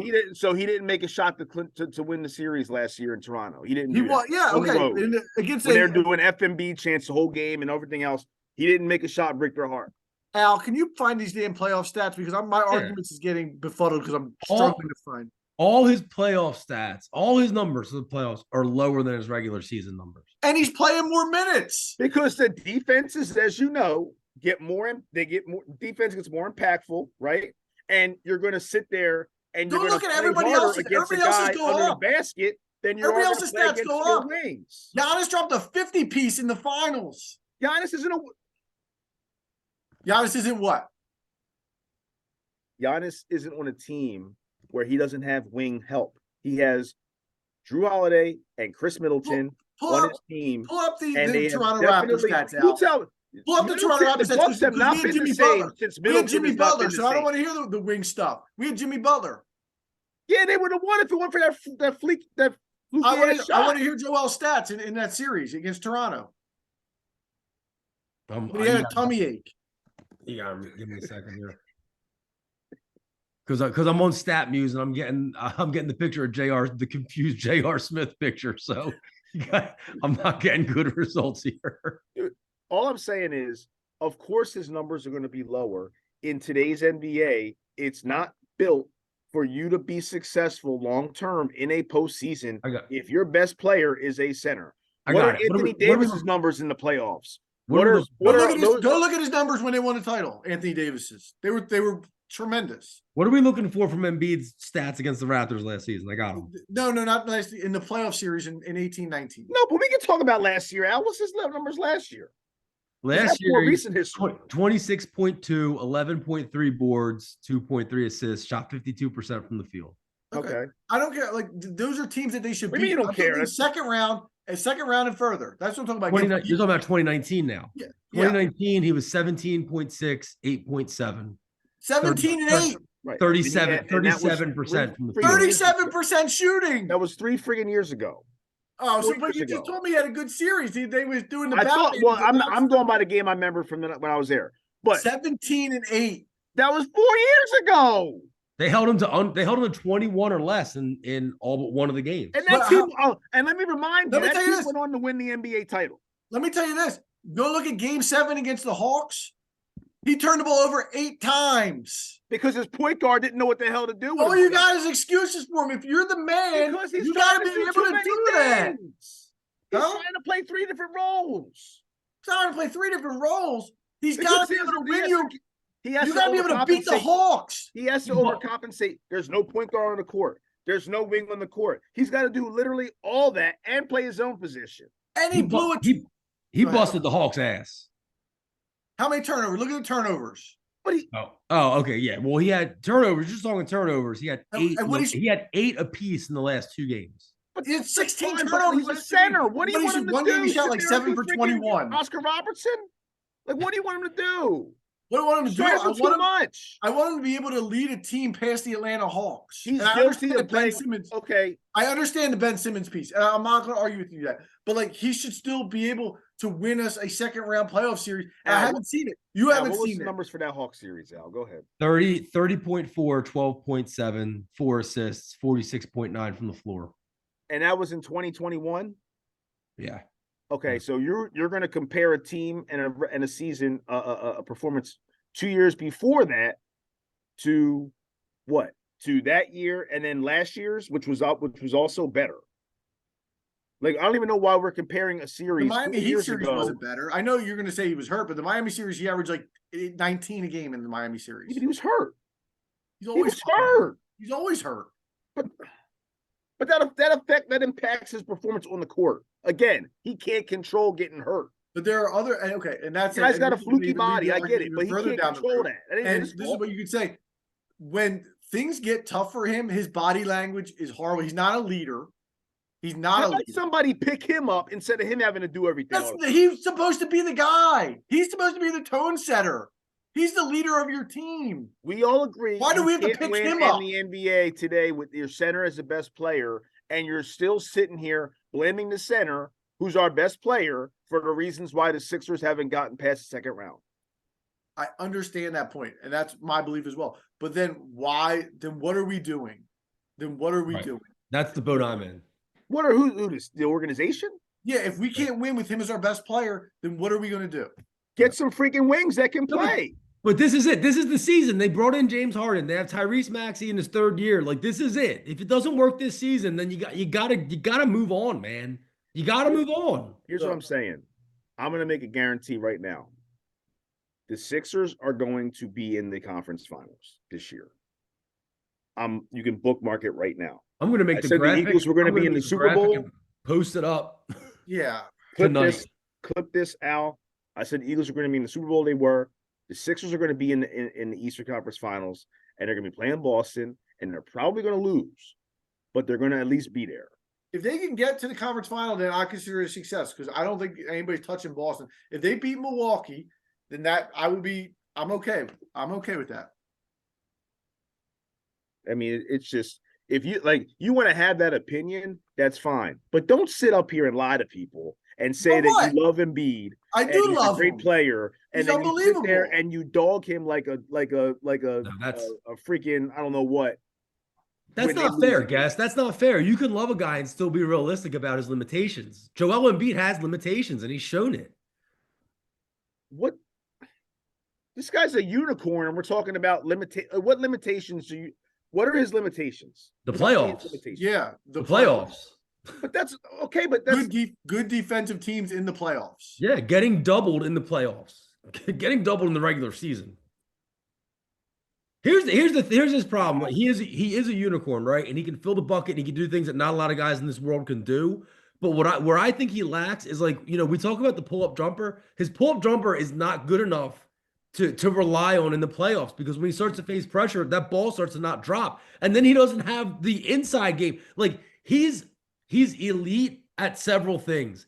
He's not elite at any one thing, like Dirk was with that jumper, or like Shaq He's not was. elite at one thing. He's been leading the league in scoring 2 years. He's an elite scorer. Because he does a lot of things. He can shoot the three, he can shoot the mid-range, he can play in the paint. But what I'm saying is he is not like the best in the world at any of those things right now. No, but he's best in his position in the least bit. What? All right, let me ask you this: we need a bucket. What's Joel's go-to? Where do we get him the ball? What does he do?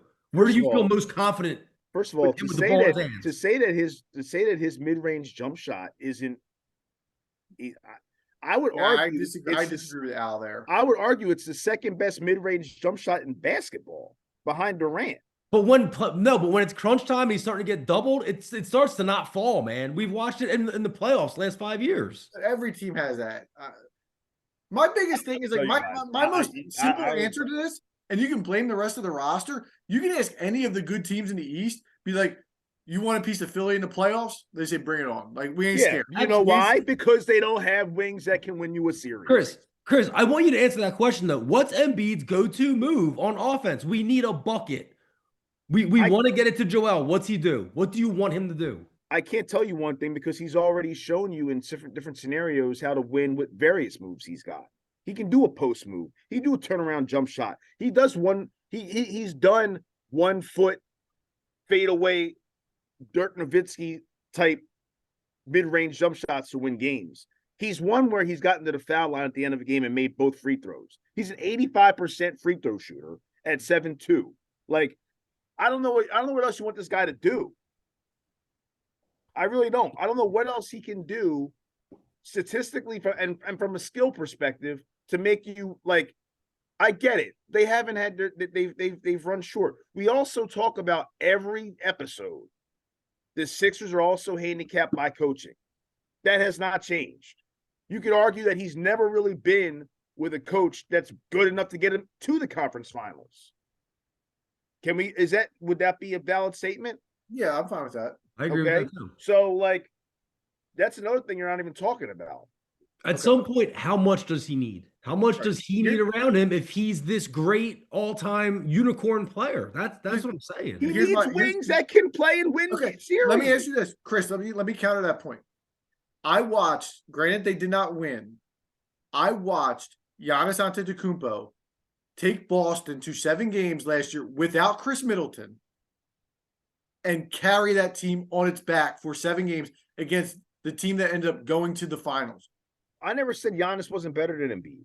So this is a stupid argument. I never said that. My whole point is that he's not in that top tier of Luka, Giannis, Curry, Durant, that were like guys that could put you on their back in a playoff series and it's just like, we can't stop this guy. That's my only argument, is he's not in that tier. And he's portrayed regular season-wise to be in that tier. You better hope that it stays stat quo, because if he blows up I'm saying to this point, I want him to have that. I want him to have that moment. I'm going to be inconsolable on this show. I'm talking about it right now. I'm not saying what's coming in the future. You're not talking about right now. Every argument you have is based on the past. Right, because he's never done it. That's what you have to go on. You're not. You're talking about everything in the past. You're not talking about anything in the now. Nothing in your argument's in the now. My argument is I've never seen the playoffs. Right, but that's not in the now. You just said in the now. No, there is no now. The now is where he's averaging 34 points a game. Yeah, I've seen him do that for 2 straight seasons. Because they lose a game. I've seen him do that for 2 straight seasons. I need to see him do it in the playoff. My point is, you just said in the here and now, and that's not a valid statement because your argument's based on the past. Here and now is not the past. But if you're predicting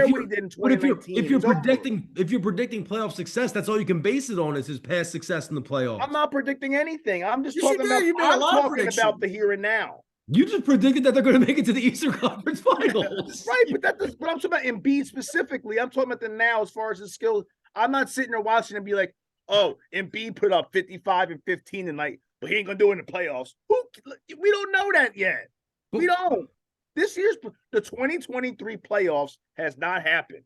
Right. You don't know what's going to happen. He might not even be playing in that series. He might average 45 in those series. We don't know. We sat here on the preseason podcast and talked about the Sixers, and we all said, whatever happens in the regular season, it doesn't matter because this team, all that matters for this team is what happens in the playoffs. So why should we care if he's dropping 55? Yeah, it's a great moment to watch it. I'm rooting for it. I love it. You're not rooting for it because you're not enjoying it. You're not enjoying it if you're still thinking about the playoffs from 20. I watch every game, and my frustrations with the Sixers are more than any other Philadelphia team. I ride and die with the Sixers more than the Phillies, more than the Eagles. more than all those teams. So like I am enjoying it when it happens. I'm trying to keep my expectations to a point where I know what's coming and I see it coming because I've seen it 5 or 6 times in a row, and I don't want to have that same feeling again where it's like he disappoints me again. We got a number 3 guy who's averaging what? Single digits his last 10 games. Tobias has been horrible. What about what? Christmas. Why are we not talking about that instead of talking about Embiid blaming him? Because he's not the man. Yeah. What's there to talk about? We know what Harris is. What's there to talk about? Horrible. But that contributes to why they haven't advanced too. That contributes just like everything else. No, it hasn't, because Tobias has been good in the playoffs last year and the year before. No, man. Pull the numbers up. Every fourth quarter, this guy forgets how to play basketball in those playoff games. You know that. We talk about it all the time. His hands become baby hands every fourth quarter in playoff games. Hell, even in games now. Quarters 1 through 4. Okay, so like that's part of the downfall of this team. You're paying him $30 million. I believe Tobias has as many 40-point playoff games as Joel does. I believe that may be the case. I think he had it against the Wizards. Now you're being disrespectful. Why is that disrespectful if it's not just a fact? No, I said because what do you mean? You're literally looking for stuff against the guy. You sat there and said he's great and you love him, and now you're sitting there making all these ridiculous statements about Tobias Harris having 40-point games like Joel Embiid has. I think he did versus the Wizards in 2019, if I'm not mistaken. What year was that? That was the Hawks year, right? No, that was 2020 was the Hawks year. 21 was the Wizards. Yeah, I'm trying to pull. I can't pull up a freaking. I'm all fired up. But Joel Embiid has 140 piece in his. I lied. He had 37 in that game, so Embiid still got him 1-0. All right, let's wrap it up. I love that it got to this point. Listen, we're all on the same team here. Sometimes I watch him play, and I see the playoffs, and I saw what listen. You can't say the other night against Boston without Al Horford, without Robert Williams, and without there was another big man that was out. Bad team loss, period. And he still had 30, whatever he had. He needed to drop 40 in that game. He had Grant Williams guarding him. He had a guy who was 6'5" guarding him, and the team needed it. All right, let's move on. Segment 3 coming up next. See you in a minute. Welcome back to segment 3. We had to take a 10-minute break there as we had to cool things off between the three of us as it got a little heated in here when it comes to the Joel Embiid talk. But you might be cooled off. I'm still steaming. It's been a couple rough days for you between last night's loss and that. But listen, the one sport that Al and I both love and Chris is starting to get a little more into, we haven't touched on this year, is golf. We had the Waste Management, or the WM Phoenix Open this past week. One of the probably more popular tournaments in recent years. I would say, when Tiger was around, and we can touch on Riviera this week as well, I feel like the Farmers used to be the opening tournament of the year because that was always the first event Tiger played. But now it seems like the WM is when things kind of really, really get rolling for the casual fan. So, Al, I know you had some points you wanted to talk about from this past tournament, so I want to pass it to you to lead the way. Yeah, and I would actually argue that this tournament has become the most popular among the non-majors with the casual fan. I think it's surpassed the players. Everyone knows about this tournament, man. There's so many people like, what's the one when they all like boo and stuff? Yep, dude. I was at basketball with my son on Saturday, and it's a bunch of 6-year-old kids, so it's all dads my age. And I overheard there's 2 guys standing next to me, and they're just casually talking about, like, you could tell they weren't really golf fans, but they're like, "Yeah, isn't that the one where the guy hit the hole one last year and they threw all the beers? Like, yeah, it's great. You got to watch it." And it's like that. Like, those conversations aren't happening about a lot of other tournaments on the schedule. So I think that's a great thing for golf. Do you think that part of that is because it's so traditional that it runs up to the Super Bowl, that everybody knows when it's on because it's the tournament of the Super Bowl weekend? I don't think that has as much to do with it as the I don't know if youth movement is the right way to describe what golf is going through right now. Maybe it's a little bit of a millennial movement because it seems to be guys our age and then younger that have kind of latched on to golf and latched on to golf being a more fun, casual sport. And I think it's just that people are kind of itching for a change from golf as well. And you know what else it is? It's just this whole, I hate to say it, barstool mentality that again a lot of millennials have, and just being a bro, being a dude, going out having some beers with the boys, going to the Scottsdale for a bachelor party and checking out the tournament. And I think that that's really what it has to do with more than anything else. But I wanted to wish my fellow golf fans a happy Full Swing Day. Today, Full Swing is released by Netflix, their documentary following the PGA Tour from last season. But I also wanted to open up just by making a request. And that request is we don't cover golf a lot. The NFL season just ended. So we're in a little bit of a holding pattern here with the NBA. We don't talk hockey at all.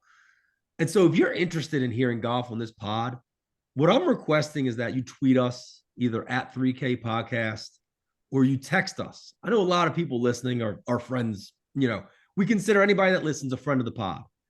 But a lot of the listeners, the regulars, are friends, true friends, right? That have our numbers. Text us and let us know what you want. Do you want this?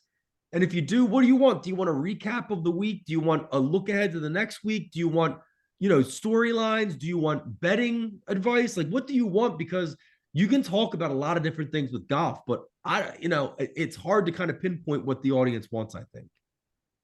So, I mean, I don't know if you guys have... just, for those of you who don't have Al's number, Al, why don't you just give it out to everybody? I think it's next year. I still know BG's number by heart. Don't tempt me. So I'm going to start just with a real quick recap of the Phoenix Open. And that's just very simple, that Scottie Scheffler should be a household name at this point if you are a golf fan or have an interest in golf. Scottie Scheffler is on a run over the last year that is up there with, at this point, I believe, the beginning of Jordan Spieth's run when he went on to win 3 majors. He won the Masters last year. He won the Phoenix Open last year, a couple other tournaments as well, but he defended his title this year in Phoenix. And he really closed the door on Sunday when he was tied with Nick Taylor, Canadian, and he rolled in a 21-footer for eagle on the 13th hole, the par 5 13th, after bogeying it the day before. But what I think was really cool about this tournament, honestly, was we saw a couple guys that were names in the past and are still kind of names today. Ricky Fowler and Jason Day played very well at this tournament, and they've seen a little bit of a career resurgence this season. Jason Day, especially, my boy, still my favorite golfer. Ricky Fowler hit a hole-in-one at this tournament, but you might not have seen it because it wasn't on the 16th, so no beer was thrown. It was on the 7th, but a hole-in-one nonetheless. And if I had to ask you guys, Ricky Fowler and Jason Day, how old do you think they are? Days. I mean, let's start to Chris because I have a better idea. I feel like both of them. It feels like they've been playing since we were in college, at least. I don't know if they have or not, but I remember Fowler had a point where people thought he was next up, and then he kind of fizzled out. Jason Day had his time where he was good and everything like that, but I would say maybe. Are they the same age, or are they drastically one? What do you think? Give me a number. I would say Fowler is 37 and Day is 39. That's probably decent. I would say the Day I think is over 40. I think the Day is 41. I think Fowler is probably a little younger than us, maybe 35. That's wild. That's kind of the answer I was expecting. Ricky Fowler is 34. Jason Day is 35.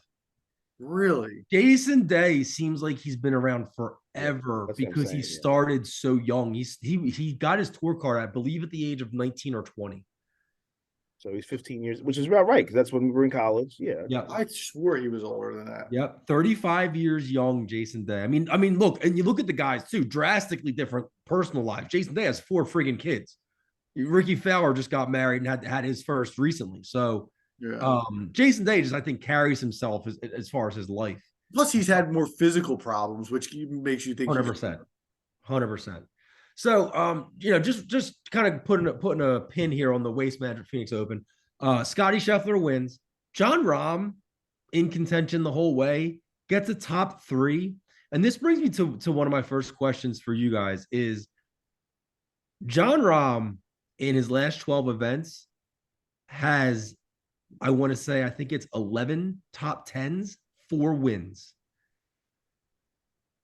Is it better for golf when you have a guy or a couple guys, even like a John Rahm and a Scotty Scheffler, who are not necessarily names like Jordan Spieth and honestly even Ricky Fowler? Do you think that's better for golf, or do you think the parity is better for golf? No, you want the names. Yeah, At the end because of the day, go ahead. when you're doing individual sports like golf, too much parity it makes a watered down product, I think. And I think that like tennis is a perfect example of that. Tennis right now, not that I'm a huge tennis fan either, but we don't have a Pete Sampras. Djokovic is on the end, Nadal's on the end, Federer's done.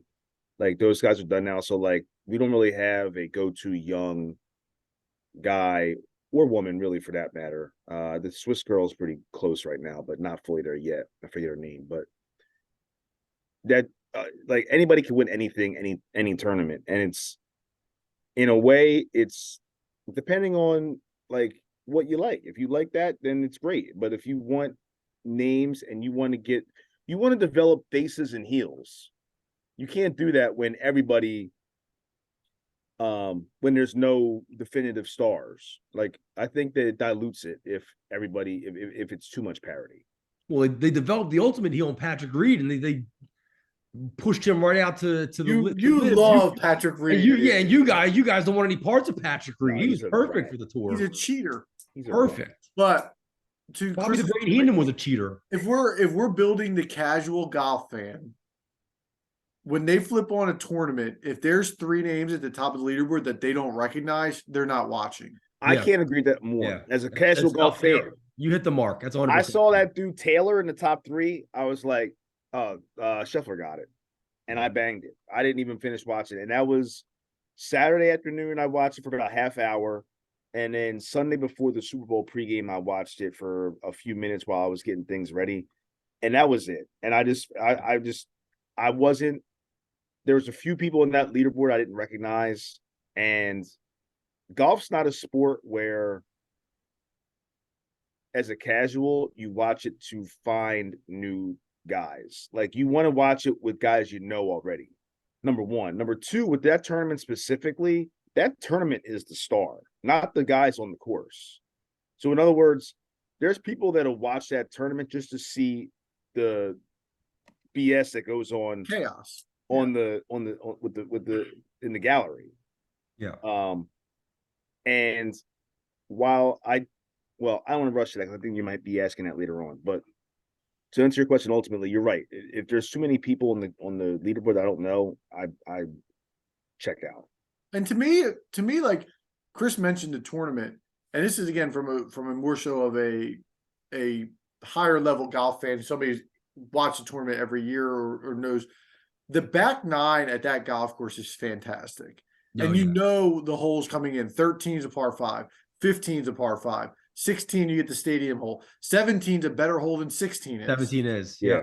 I know that from PJ 2K23. Yeah, the short par 4. Like you get, and that's where that tournament, there's so many birdie opportunities, but there's so many opportunities to screw up. And that's what makes it great. And, that's what I like most about this tournament. It's not the chaos. It's not the beers flowing. I love the golf course and the fact that the back 9 on Sunday can go any which way because of how many opportunities there are to score or to screw up because of some of the water hazards or the pressure that comes on the 16 tee and items like that. That's what makes it entertaining to me, not necessarily the beer going everywhere. Right. I love the idea of the stadium holes. Like I love that idea. And to the point where like I wish they had more of them. And then I think about it and I'm like, golf's such a unique game. Like, what would that look like? You can't really do it because you can't encompass a whole golf course, right? Like that wouldn't be feasible. And you can't make various stadium holes on a golf course. So, but I love that concept. You also can't do it because then it loses its luster at Phoenix, right? The PGA Tour is the WWE. There's an event every week, and if the WWE trotted out Hell in a Cell every week, then nobody would give a great shit. Point, right? Just real quick to your guys' point about the big names up top. Last year, I was with a couple of buddies, and we were watching. They're casual golf fans, and I can't remember the tournament we were watching, but it was one of the lesser tournaments. And at the time, the leaderboard was Kevin Na. It was John Tom Hoagie, and Taylor Gooch. And so it's just a Hoagie, Gooch. And they were like, who the hell are these guys? Listen, and for the record, I think there's others like me in the sense that I like golf a lot. I think golf is cool. I think it's a fun game. I think it is entertaining and built in itself. I play the video game. It's like my go-to right now. I've been playing it more than any other game. But it comes down to, again, market ability. And the PGA is just dropping the ball because they do have guys that have personalities, but it's not marketed as it should. Now, this Netflix show maybe might help some of that. That's what I think they're hoping for. Yeah, and I am too. But that's why we tune into these Waste Management Open tournaments. And we watch when certain guys are playing because it's like there's a reason. It might sound hokey, but there's a reason why like stuff like Happy Gilmore is so popular and was so popular, because golf is a good game. And then you put in personalities and WWE type storylines and everything else that comes with that. And it's gold. If you had mics on all these guys every tournament, I think that's a start. If you had them be able to have, like, get rid of the dudes in the crowd with the signs that say shush and quiet. Screw that. If you want to cheer, boo, whatever, you're a professional athlete, you should be able to handle that, in my opinion. I think that would go a long way. It needs to have more excitement. Like the gentleman's game, that generation's dead. It's over. There's people that are still going to be lingering around that are older. And I say older, I mean like 55 and up, that play golf religiously, and they still believe in the gentleman's game. But the next generation, meaning the ones that are now and also after this, they want to play golf. They want to follow golf, but it's boring. And it's boring because they don't allow it to be fun. But here's the counter to that is there's got to be a line. And part of that is, and I know what you're going to say as a counter is, if you're in the middle of your backswing, or if you're in the middle of you're bringing the club through, and you have somebody all of a sudden just scream, that's not appropriate, and it's distracting, and that's going to take away from the product. And I know you're going to say, well, they do it in basketball, they do it in baseball, they do it in football. I've been to PGA tournaments. There's no sport in the world where you can get as close to these athletes as you can at a PGA Tour event. So you could sit in the fifth row and scream all you want, but it's not going to have the same effect as when somebody is 4 yards from you and they're screaming in the middle of your swing. Like, that's going to take away from the product at the end of the day, and the players aren't going to have that.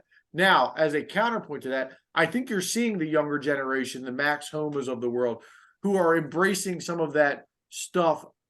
I wouldn't say like in mid-swing, but they're willing to drink a beer with the guys at the Waste Management. You saw Harry Higgs and Joel Damon last year at the Waste Management take their shirts off on the 60. That's cool. Yeah, I think these guys have loosened up a little bit, but there's guys who, not even guys, the majority of those guys would not be cool with loud noises in the middle of their backswing over every single hole over the course of the entire tournament. Rory McIlroy, go ahead. Yeah. Even if they went back at the fans, yo, shut up. Gold. It's personality. Here's the other thing that you're not factoring into that. I went riffraff, bro. We talk about all riffraff. But here's the other thing that we're not talking about. You sound like a live guy guest. Maybe that's where I'm going. Maybe that's where I got to follow now. When it comes to, you're talking about different sports and being booed and screamed at and this and that. Those guys have guaranteed contracts. These guys are playing for paychecks. But they're also worlds ahead of.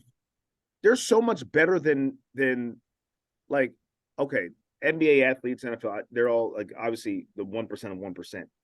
But golf being an individual sport and those guys being that good, they are worlds ahead of anybody else. And if anybody can handle those distractions, it should be those guys. No, but Adam's right. When you're messing with somebody's money now, that's a different, that's story. like, these guys can go home and not get paid a dime. Right. Like Ben Simmons goes to the foul line against Atlanta and shoots 30% or whatever he shot in that entire series. He's still getting his entire paycheck. Yeah. These guys are getting paid based on their results. And all of a sudden you start messing with it. Then all of a sudden you're going to have a fight. Like you're, when you mess, it's like when people mess with money, like, yeah. So one reason we love the NBA is because what? The personalities, the storylines, right? NFL, the same thing, the celebrations. People watch, like, they want to see all that kind of stuff. It's the same with golf. I got a kid right now on my football team who might not even play next year because he wants to focus on golf. And I've never seen a kid play golf, so I can't tell him if he's wasting his time or not. But my point being is that he's not alone in this country. There's kids that are playing. When I was a student teaching at the other school that I was at this past fall, there were 3 kids in my 7th grade class that I was teaching who were avid golfers. One of them was black, was of color, like I am. And I was like, yo, bro, you get out there? He's like, yeah, like, and I think that's awesome. So my point is, like, it's there for the taking.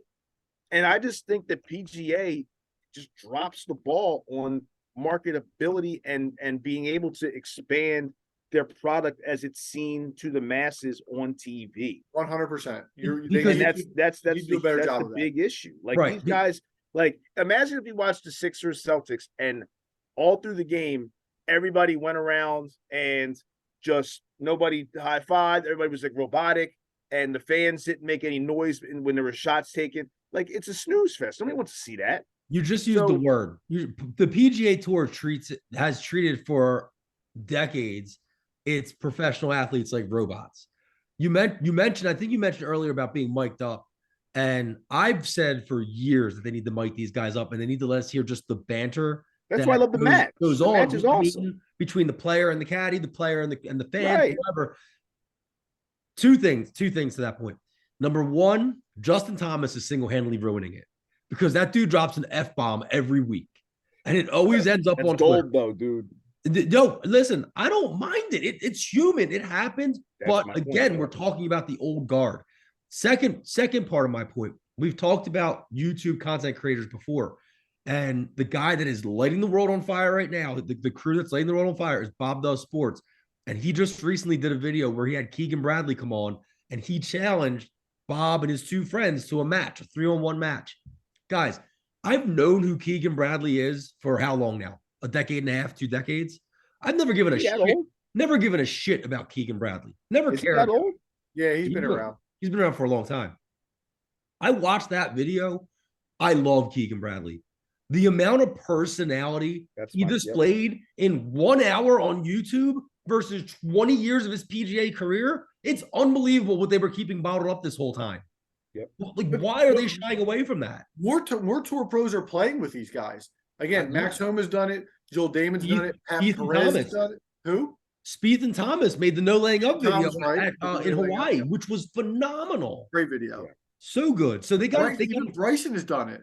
Absolutely. So listen, they got to let these guys do that more. I want to just show, because I think I know your answer to this, but do you guys think it's good for golf? Because at the end of the day, the Phoenix Open is starting to toe the line between acceptable, like having fun, and a little bit out of control in some people's eyes. There was a streaker on 16 that belly flopped into the lake. He's known as the mullet streaker. Apparently, he looks like Joe Dirt.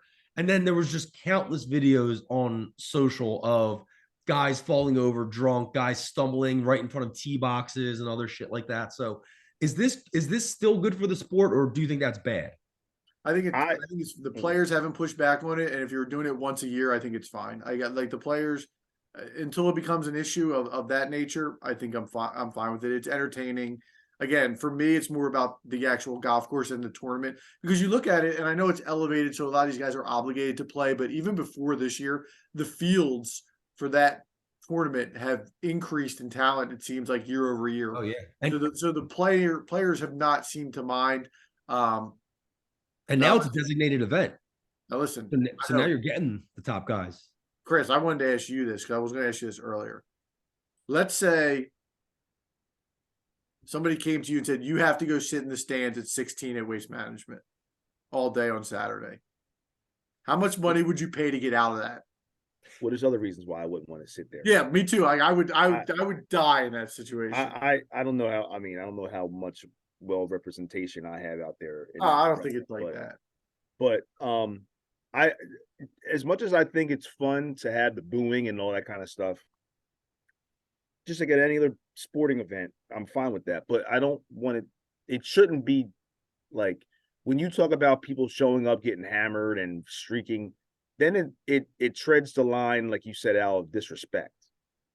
And it's like you're using the venue as a party, but there are professionals that are trying to do their craft and get paid and earn their income. So it's like it's tough because you want to have it where it's got the show has an atmosphere, but at the same time, it shouldn't be an excuse for good old boys to just do whatever they want, and in the sense of drinking and getting publicly intoxicated. And but then again, you could argue that happens at basketball games or football games or anywhere else. That was going to be my point. That was even my point, is that it happens at every other sport. People run on the court, people run on the field, people get drunk, they have too much fun, they fight in the stands. The only difference, the biggest difference, in my opinion, it's what Adam kind of talked about earlier, is the proximity. They are breathing right down these guys' necks. And you throw in the added element of gambling now, where you can gamble on a hole, the outcome of a hole. You can, if John Rahm was playing with Scotty Scheffler and Nick Taylor yesterday, you can bet leading up to a hole who's going to win that hole. So, for instance, if John Rahm is standing over a par putt to win that hole, and you have Scotty Scheffler who's in for par, if you're that drunk, you got maybe a G on John Rahm to miss that putt. Who's to say someone's not going to run out and do something stupid? I mean, that's the only thing that worries me. And that's true. And the security at these events is a joke because, I don't know about that one, but like at the Masters and all those, it's they're all white men they're all volunteers. They're just old people anyway. They're just old volunteers. Yeah. But there's a reason why, like, that event and like the Ryder Cup are so popular, and it's because it's against the grain of what's normally seen. Like the Ryder Cup competitiveness and the fire on the course is awesome, and it trickles out into the crowd, or maybe it's vice versa. Maybe that from the crowd trickles onto the course. Yeah. But either way, it makes it more fun. We've talked about this before. They need to make more tournaments. They need to have more tournaments, have some kind of alternate setup, team events, double event. Like they need to do it. Yeah. Like what's the harm in not doing it? I just don't understand it. Yeah. So, Chris, let me ask you guys this before we shift to the Genesis, because we got the Genesis Open this week, and we got a certain big cat on the prowl coming to town. That's on the prowl. So let me ask you, this past event was one that's well known. Chris, again, I'm kind of talking to you more than Adam here, because Adam is a golf fan like myself, a bigger golf fan. How much did you tune in to what? To the Phoenix Open? I said I probably watched a total of an hour this weekend. Okay. And that was just because of the event. If it was the Heritage in Hilton Head, shout out Heritage. I know that. Right. But it something like that I wouldn't have. Okay. Watched. I probably wouldn't have cared. Just curious. Yeah. So I'm just because I'm curious to see if these designated events are going to work. I think too, like if you had a guy that like, so John Daly, for instance, he can't get away with it now because he's not good anymore. But if you had a guy with that with his charisma and his like personality going out there with Mickey Mouse outfits on and all kind of crazy crap, that draws. Then you all of a sudden you're like, I'm gonna watch today to see if Joe Blow what he's got on. You know what I mean? You Like, want to talk outfits. JJ Spawn wore a Hawaiian shirt in Hawaii, and that was all that was talked about on social media and even on television because the guy's shirt wasn't tucked in. yeah, see, That was it's all they like, talked about. that should be like you wear what you want to wear. Like you want to wear a friggin' t-shirt that says, one of those like novelty tees that shows personality. Yeah. That has nothing to do with your golf game. That shouldn't affect Right. your golf game. Who cares? You want to wear a hoodie if it's chilly out and by the water if you're playing on a beach course. Like, so what? Dudes wore hoodies a couple years ago, and that's all you heard. Yeah, you're right. I like the hoodies. I don't know if do you have the leaderboard in front of you for Sunday? Yeah. Did anybody shoot over par As far as on Sunday? on Sunday, Yeah. on Sunday there was, yeah, 1, 2, 3, a few people. I just wanted to know because I didn't shoot over par on Sunday. Just so you Jesus know. Christ. Moving on to Genesis. So we have the Genesis Open at Riviera coming up, and the big story: Tiger's making his debut. He's back, The baby. man. He's back. 120-1 odds. Chris, are you betting it? Ooh, nope, staying away from that. But it will be fun to see him though. The But his needle gangster mover. lead he's got. So The let's needle ask this: mover. Will you watch? And if you do, it's going to have to be Thursday and Friday because I don't think he's going to make that cut. Yeah, I'm watching. What time what did they announce the tee time? No tea time. No tea Probably time yet. tomorrow. They'll probably announce it tomorrow. Well, Yeah, actually, with the tee school, time, I yeah. probably will be able to. I mean, Tiger always gets the benefit of the doubt. He gets the Thursday morning, Friday afternoon. where So you is it? text Where is this at? Is it California? LA. Yeah, great golf course. Yeah. Now there's Genesis. Isn't there a Genesis at the end of the year too? I don't think Isn't so. there something No. with Genesis at the end of the year? I thought, in like the FedEx Cup. No, the FedEx Cup is a BMW. So I maybe think that's it's the BMW. Maybe that's what Yeah. it was. Okay. Yeah. Is So that all right, Tiger's? listen. Is that Tiger's tournament the Genesis? he's Yeah. a host. Yeah. Yeah. Yeah. Yeah. Okay. Yeah. I don't It's know. What the does that one- even mean? What does it mean to host? He gets paid. Gets paid to He's do probably a sponsored nothing. guy, I I guess. guess. He doesn't play well there. That's such a good golf course. Yeah, it's spectacular. And the players love it. I wish there was a couple more birdie holes. Like it's really, really a tough course. Tough. But the 10th hole is always a fun one to watch. They have the par 3 with the bunker in the middle of it, which is fantastic. Such a And gimmick.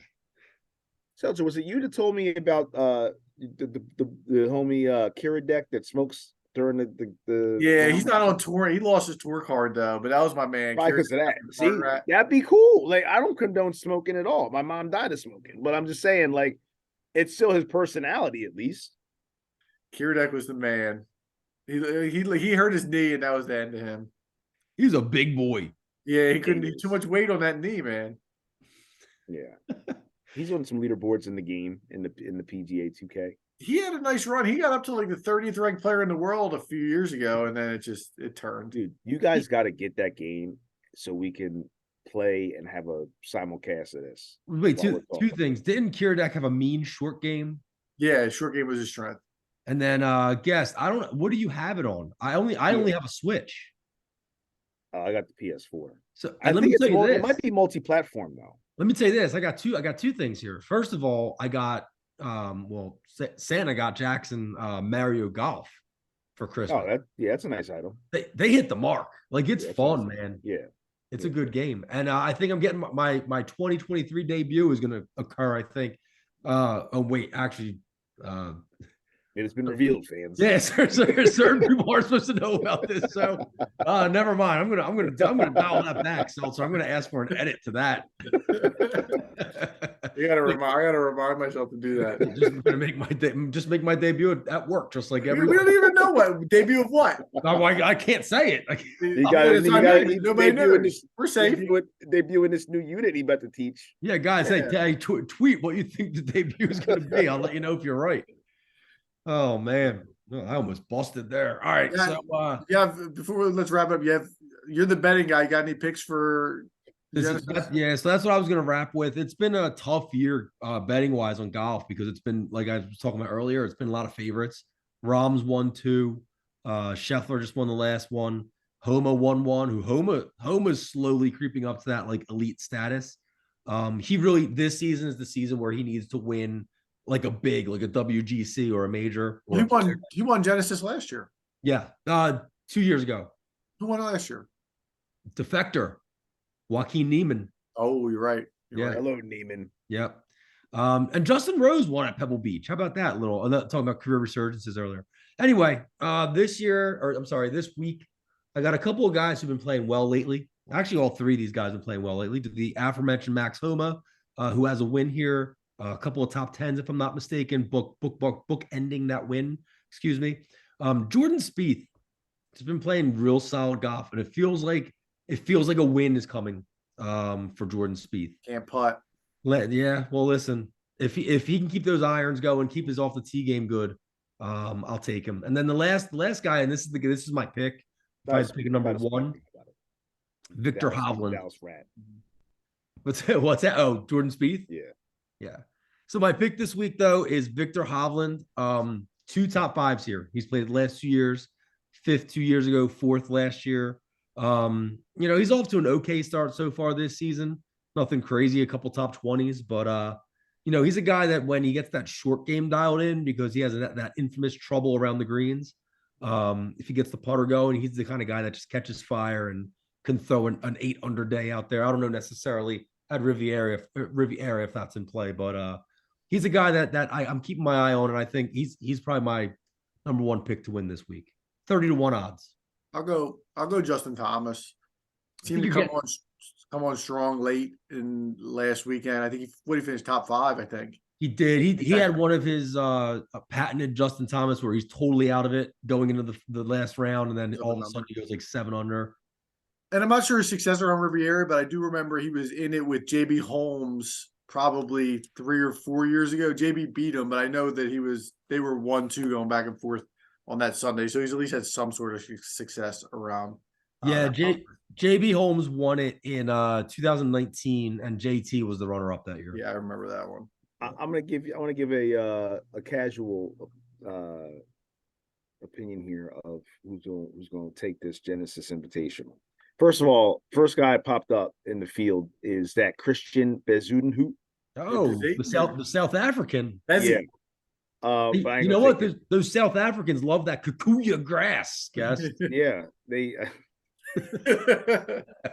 love some kind of grass. I'm going to take that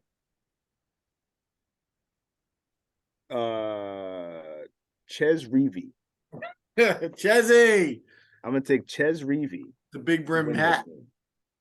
I don't know what him and Scott Stallings, but I'm going to take Ches because we've already messed with Stallings enough a few months ago with the Masters thing. Ches, you're getting out of big old 300-1. You might as well bet Tiger, Chris. 300-1. 300-1. What about my boy Sanjay M? Sungjae, I just had him and JT last week. Sungjae's getting 25-1. And for Adam's pick, JT right now, you can get him I see him at 18-1. Who's the favorite, Rob? Yeah, Rob's favorite. A lot of nice names in here. Got a lot of another good field though. This is a spectacular field. This is I think it's like all but 2 of the top 100. Zalatoris playing? He didn't play last week. Yeah, Zalatoris is playing. Yeah, it's all but 2. Obviously, not counting the live guys of the top 100. Rory's going to be there. He'll be up there. Rory will be there. Yeah. So here's $1 million with the game. Speaking of novelty tees, if Max Homa wore a novelty tee that said "No Homa" on it, that'd be brilliant. Didn't you? That's what I'm talking about. Didn't you know what do you call it? Got fined for that the other night? Cam Thomas just had to apologize for that. What did he do? Because did you know when Finney Smith and Dinwiddie got traded over? Dinwiddie made a comment about how they were the best looking duo to get traded together, or they were a good looking duo, something. And then Cam Thomas was like, "I'm good look," or I don't. He said something. He was like something about their looks. And he was like, "No homo." He got fined. Yeah, but no Homa. His name is Homa. I butchered that story bad, but yeah, that wasn't great. Yeah, Chris, I want to say that Homa's fan group online for a while there called themselves the homosexuals. Yeah, see, I'd like that, dude. We need that. We need that. We need Doug Gim to be in the contention at the end of the round. Gim Reaper on Sunday. I'm trying to just name randos and assuming that you don't know who they are, then you do know who they are. Yes, you're gonna have to dig deep, dude. Yeah. I probably know something about every single dude in this field. Well, whoever, do you know who the collegiate showcase winner is? Oh, I actually was reading about him earlier. I don't remember his name. I was reading the article about him earlier though. Oh man, there's a Jonathan with an H in it. Jonathan Vegas. Yeah. He's one of the guys that shot over par Sunday at Waste Management. Gary Woodland's known. He's kind of a He's a major winner. He won the US Open. Yeah, He's a Kansas Jayhawk. Yeah, he's a snooze. Basketball player. Yeah, Terrell Hatton, the blackest white dude. Isn't Woodland the guy that's super meticulous about his grass in his backyard? Isn't that Gary Woodland? I don't know that. We're getting a rabbit hole here, guys. No, listen, I'm loving this. Yeah, because you guys do it with the NBA so often. I just sit here twiddling my thumbs. How about the book Grayson Sig? Yeah, young guy. Smoke a couple cigs. See, that's that dude. Put it on a shirt. Well, so I know we got to wrap this up, but guest Harry Higgs. Do you know who Harry Higgs is? Yeah, I've heard of Harry Higgs. So like he's overweight, like just like it looks like a party, right? His sponsor is Dude Wipes, those butt wipes for after you go take a number 2. So just on his shirt, big old Dude Wipes logo. Well, and they don't really like, that's another thing. Sponsorships. If you have more funny, like novelty sponsorships like that, instead of just like the traditional like Mercedes and Ping and all that, like that'd be kind of fun too. Like Gary Barbera Dodge on a shirt. Like I don't know, like something. Guys aren't, they're not broke, guest. Yeah. Well, no, but still, like throw a bone to a company. Next week we'll do a short segment of, is it a PGA Pro golfer or a jobber from the 90s?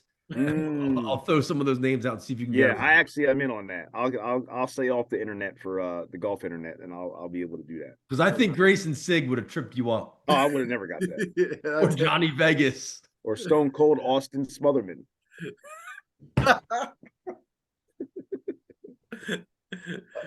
All right. Listen, I think the golf segment went a lot better than we thought it would going in. But this will wrap up episode 32. Anything before we finally put the button on it here, guys? Man, fly Eagles fly. We gonna be back. It's tough right now, but we'll be all right. Hang in there, folks. Look, feedback, man. Give us some feedback, because these are going to be some we need hurting pods, if you know what I mean. Like we need stuff to talk about. Like again, I know you guys are big NBA guys, but we need to fill some segments here in the next 7 months. Maybe we need to get Liam on here to do another Who Am I game. Guess the player. With golf guys. I mean, look, I said in the text earlier, we have no football next week, and we have the NBA All-Star break, so we're gonna have to get creative. No, I love that idea though. Seriously, yeah, I'll make a list. Yeah, like I 10 dudes. That'll be fun. Austin Smotherman. Yo, play the Stone Cold music when you say drop that beat. And on that note, we're gonna drop that beat.